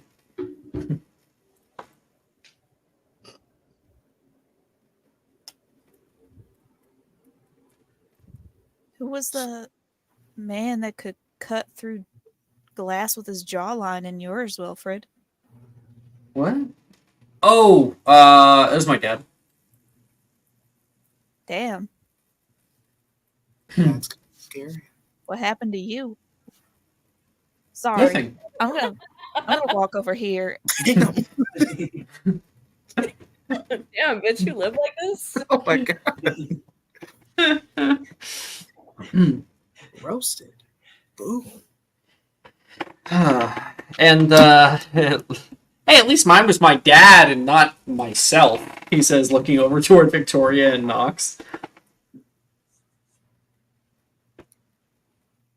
Yeah, your dad's real. I mean, imagine being scared of your own father. Wouldn't that be something? He swallows his pride there.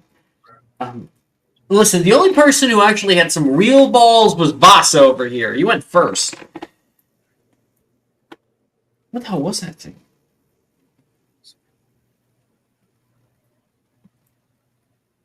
Vasa?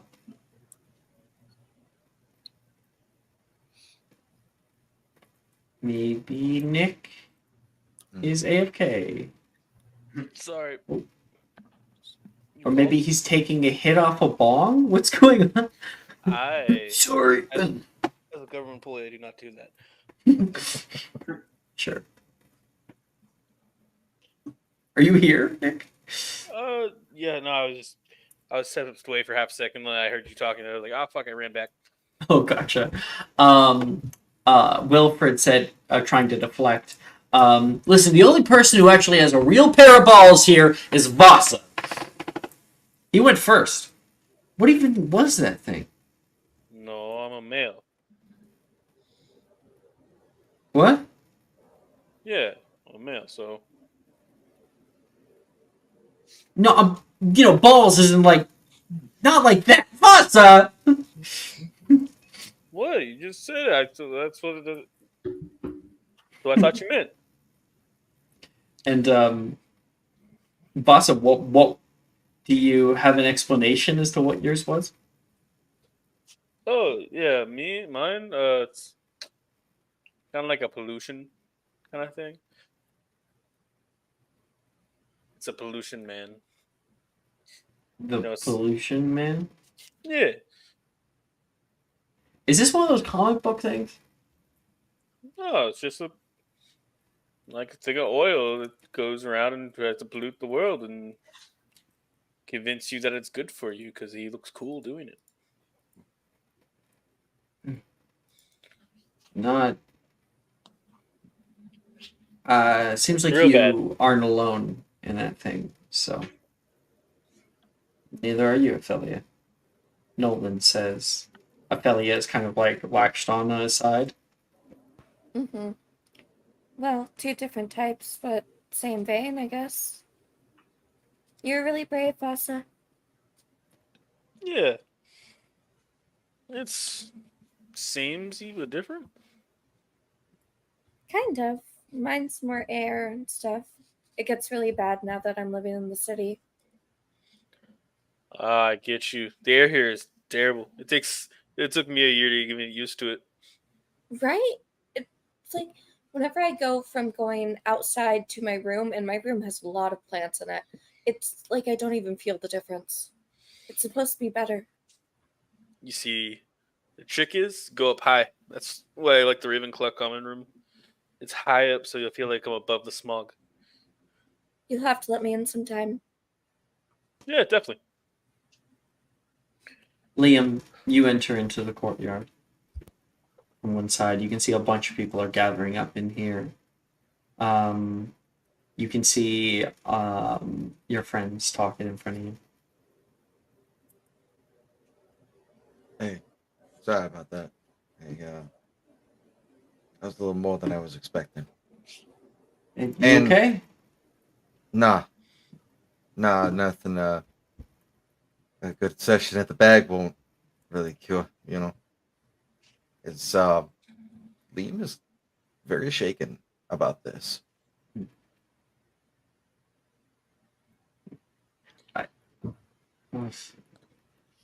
No one can be more embarrassed than Levi, right?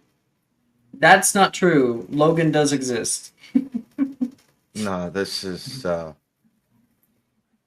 last time I saw that was when I was like 6. So it's kind Liam, of stay with me. none of us saw what was. We could hear crying, but you were in front of it. Yeah, for good reason. Wilford looks over at like Dove for a minute, and Janice is like, "That's why I said we should just stop talking about it." Yeah. If anyone of y'all just need me, I'm gonna be in my little corner, hitting the bag for a while. So y'all have a good night.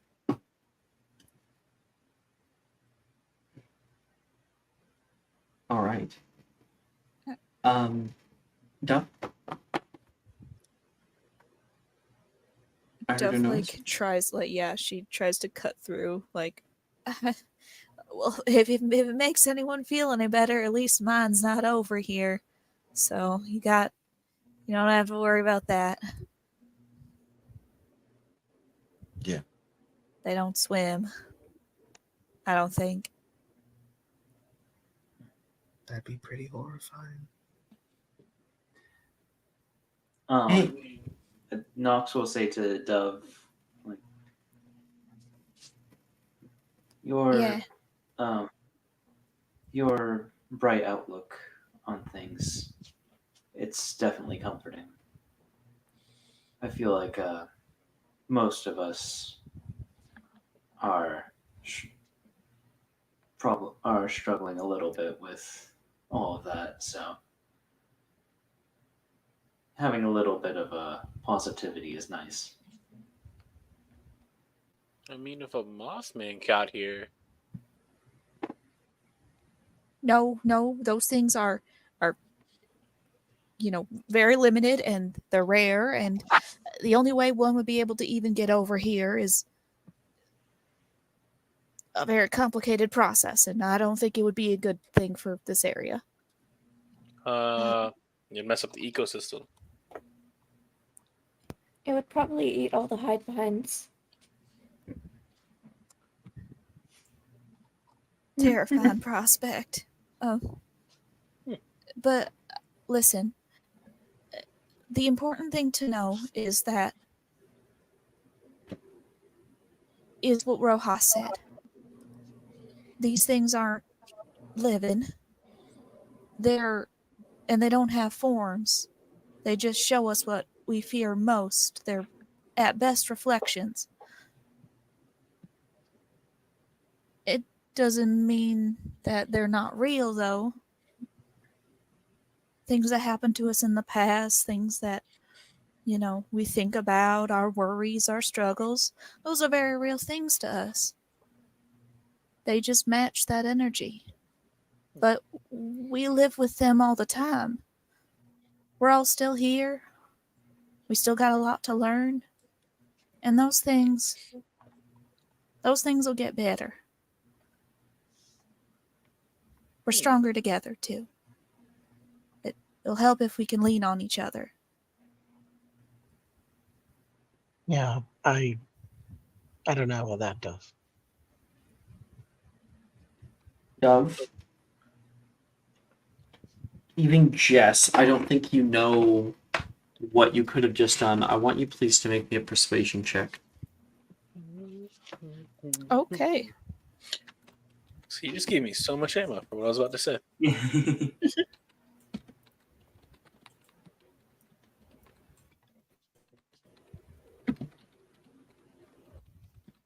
That was so sweet. That was Inspiration as well to you. So thank you. So Hufflepuff of you. Oh my god. I already have inspiration, so I told you why in your hidden chat.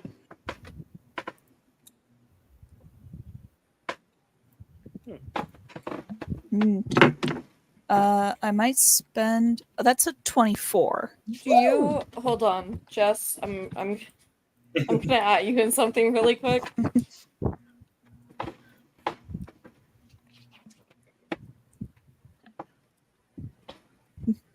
What? Care Bear stare. Care Bears.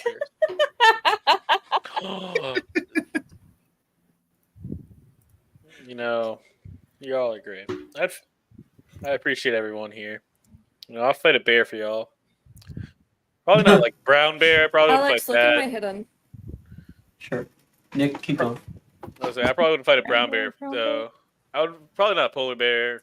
Probably not a panda. I fight a Care Bear. I kick one of those little shits. You know? I'd kick a Care Bear for you. No, all. like not even like a full-grown bear either. Like maybe like a small bear. Nah, it'd have to be like a baby Care Bear. I'd fight a baby Care Oh, Bear for y'all. baby Care Bear. What? Were we talking Funshine Bear or? Oh, 100%. Grumpy chill though. I wouldn't fuck with Grumpy, but Grumpy pulled a Glock on me and be like, I can't do that. Oh god, that's my Grumpy fucking. pulled a Glock on you. I like tuned back into the conversation after typing. Is there a Like, what Grumpy the fuck? I need that on a shirt. Yeah, there's a Grumpy Bear. He's the blue one. He has the little like rain cloud on his stomach. His whole thing is about being grumpy. Oh shit, you're trying to do that right now? That's huge. I'm surprised, Brooke, you realize why I'm having it be a persuasion check? I'm not sure what this is for, but if it's like something big, then why not? I have nothing I'm saving it for. I was gonna do something stupid. I have not a damn clue what the fuck this is for. Okay. One second. I just had something funny to Sorry, I don't guys. know, Things just- are happening. Alex needs to talk to the Council of Elrond. Yeah, no. I was gonna do something stupid after Dove's speech. I must summon the elders. Dove, you gotta pick one or two. You have to pick It's very important. I have to pick one or two. One or two. I don't know. Two. All right. You have to pick What's one right the now. second one? Anyone So- can make a decision once they've read what the decisions are. It takes a real leader to run into battle without knowing what they're doing. Yeah. I was elected to lead, not to read. Number 3. No. So it was just like what Vasa glitched to onto you, because Vasa's gonna be like, oh yeah, no, let's play some music to calm down. If you chose 1, it was gonna be he was gonna focus like on the fact that you told us not to worry about it. So he's gonna play "Don't Worry." But now you said we should lean on each other. You focus on that, so now he's gonna play "Lean on Me." Oh. All right. So, Dove has just given this message of hope that we are stronger together. And Ophelia, you hear that, and it is nice. After such a kind of difficult time upstairs, this moment right here with everybody here, Nox, Liam, Hero, Victoria, Buzz, Dove, Nolan, Wilfred, so many other people, it hits you. So it's easier what you're dealing with right now because you can all talk like this, because you're all here. I don't think she says anything, but I think she kind of leans a bit subconsciously onto Nolan's shoulder, gives his arm a squeeze and just smiles at Dove and nods along as she's saying it, just to provide some sort of encouragement to keep her going as she's talking.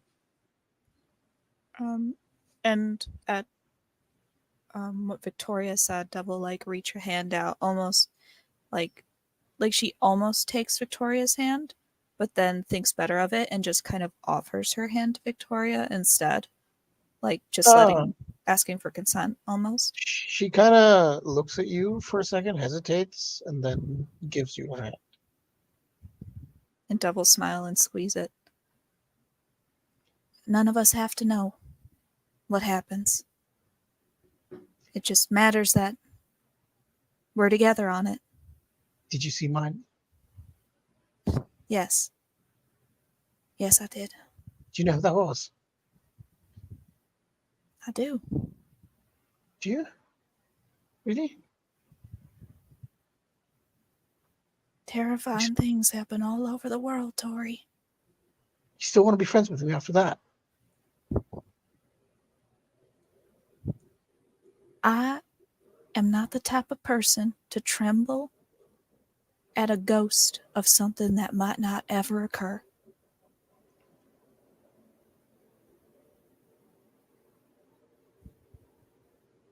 Well, it matters to me that's a genuine fear of yours. And that's enough. she will nod and sort of hug you a bit. Double hug If you- back. Yeah.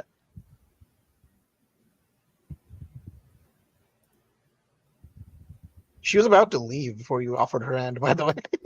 So, No. yeah. But she will stay now. So I was asked a little quick question from Brian. I think we just do it over voice. Brent, what are you talking about? I vaguely maybe remember this too. I just need a little jump start. Yeah, you said that Liam was going to acquire something, and that him actually going out and trying to find a space to like set up his Right, equipment. yeah. That probably is going to wait. But because we had the whole power outage thing, it's definitely we don't have the time for it tonight. Because it just wouldn't fit. Yeah, that's the tonight. problem. So I figured I would we'll ask. I'll probably give you that once we're done Halloween. Okay, gotcha. Figure it would be something that maybe slipped your mind. Yeah, it did, but I will always remember what it is if you just kind of remind me about it. Okay, cool, gotcha. And yeah, Liam's not around during that entire thing. He's actually heading back to the common room to get his gear. Like, he does not feel like he is worthy right now to actually be around with the group. Would Liam consent to something? Like, would in this moment in time, would Liam agitate at physical touch? Yeah. Then Hero. Wait, Liam, is that yes, as in yeah, he would agitate? Are you consenting or not? I'm consenting. Oh, you are. Yeah. Okay, I was gonna. He would probably agitate at it, but not in the bad way. Yeah. Gotcha. Subconsciously, then, I think, because I'm banking off of Hero's just high perception. I mean, not perception, insight into just these people that she's come to know. I think she can just tell from the body language the people who took this really hard and the people who probably will be able to shake it off in a little bit. And over time, she's come to learn that Liam is a stronger person, a stronger kid than most kids should necessarily have to be. And sometimes she just knows that people can need a little pick-me-up.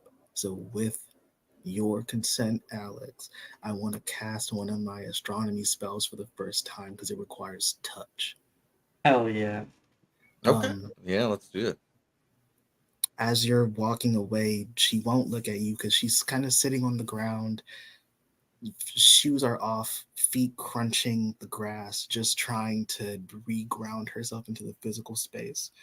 But she can see in like peripheral vision, see you leaving, and you pass by close enough, and her hand imperceptibly, it kind of the vitiligo parts of her skin, the white parts, they kind of glow just a little bit, and she'll luminescence. Yes, and she'll cast Lux on you. Whether it has to be verbally, I don't know, because we did say the spells were locked in, but I don't know if that means say the spells. But she'll just touch you, and as you leave, if you know it won't apply for this game, but you have a 1d4 to add to anything that you roll. So she kind of just gives you a little bit of you feel percussive feeling as you go away of a reassurance of just like a presence or Yeah. reassurance. yeah, Yeah. someone was there, someone noticed, people still care even in the moments if you feel like they don't and they shouldn't. Yeah, Liam, I think you heard Dove's speech. You were present for that. And as you went to turn, Hero touched you. I wouldn't say it's imperceptible. I think Liam does kind of turn around and sees you, and the two of you kind of stop for a moment. Hero looking up at you, and she's kind of giving off this subtle glow that is just going down right now. And you feel, just looking in her eyes, as well as an internal feeling of solidarity. But this is too much for you right now, and you leave. Yeah. But that feeling doesn't leave you. Okay. Yeah, he'll just give a small nod to Hero. Just like, he's okay, but he's not okay. Hero, inspiration. Just racking up inspiration, baby. You only get one at a time, so use it or lose it, so... I know, it's okay. Is there any last things? I just play us out. No, Knox is something. Can I talk to Gemma? Can I talk to Gemma? She's still there. I don't know if she's still We there. only have time for closing remarks. Oh, okay. Never mind then. All right. Okay. There's gonna be plenty of time during Halloween to talk. Annie, did you have something? Yeah, Nox. I think Nox will just. I won't be too long. I'll just have Nox respond to Dove's speech, especially since Dove rolled a 24 on it. Dove rolled more than that. Oh. What? There was some little fuckery behind the scenes, and I will announce what happened, but I will not say what the result is.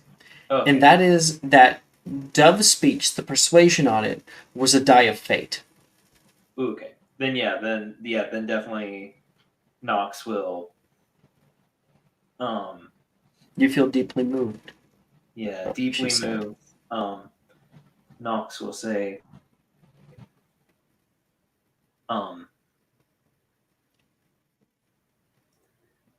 your words mean a lot to me, Dove, but I have trouble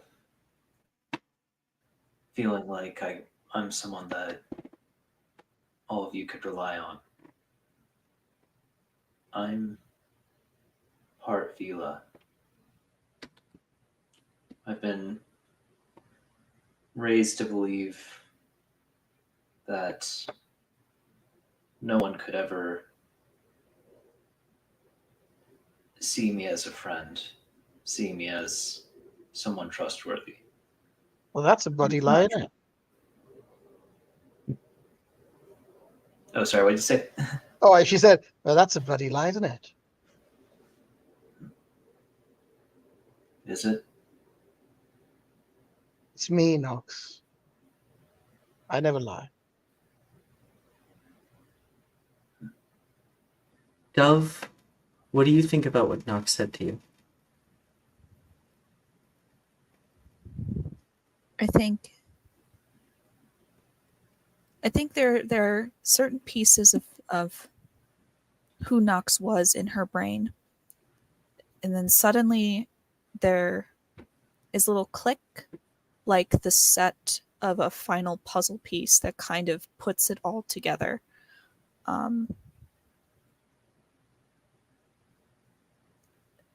And there's a sudden realization, and she nods.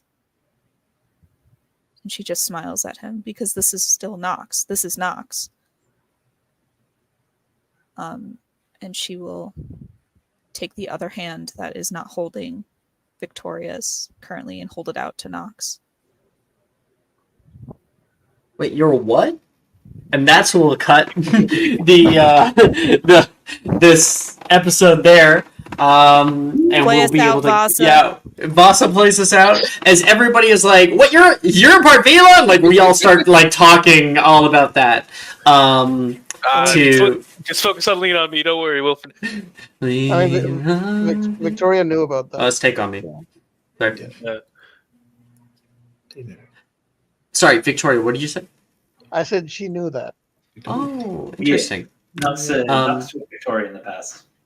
Yeah. So yeah, for Noxair, it's new information for a lot of people, and probably it clicks for a lot of people, like Wilfred, like other people, like what Nox has been going through, why there's been some moodiness there about it, and I think that Dove's words ring true that we are stronger together, because Nox, while you feared what other people would think of you, knowing what you are, you have all these people that have so many questions about who you are that you get to answer, and have them to understand you better, and it's huge. The community, it's all starting to come together. It's great. Yeah. Okay, thank you all for playing. Thank you for those of you who stuck around to watch, and I will see you all next week. Bye. Bye. Bye.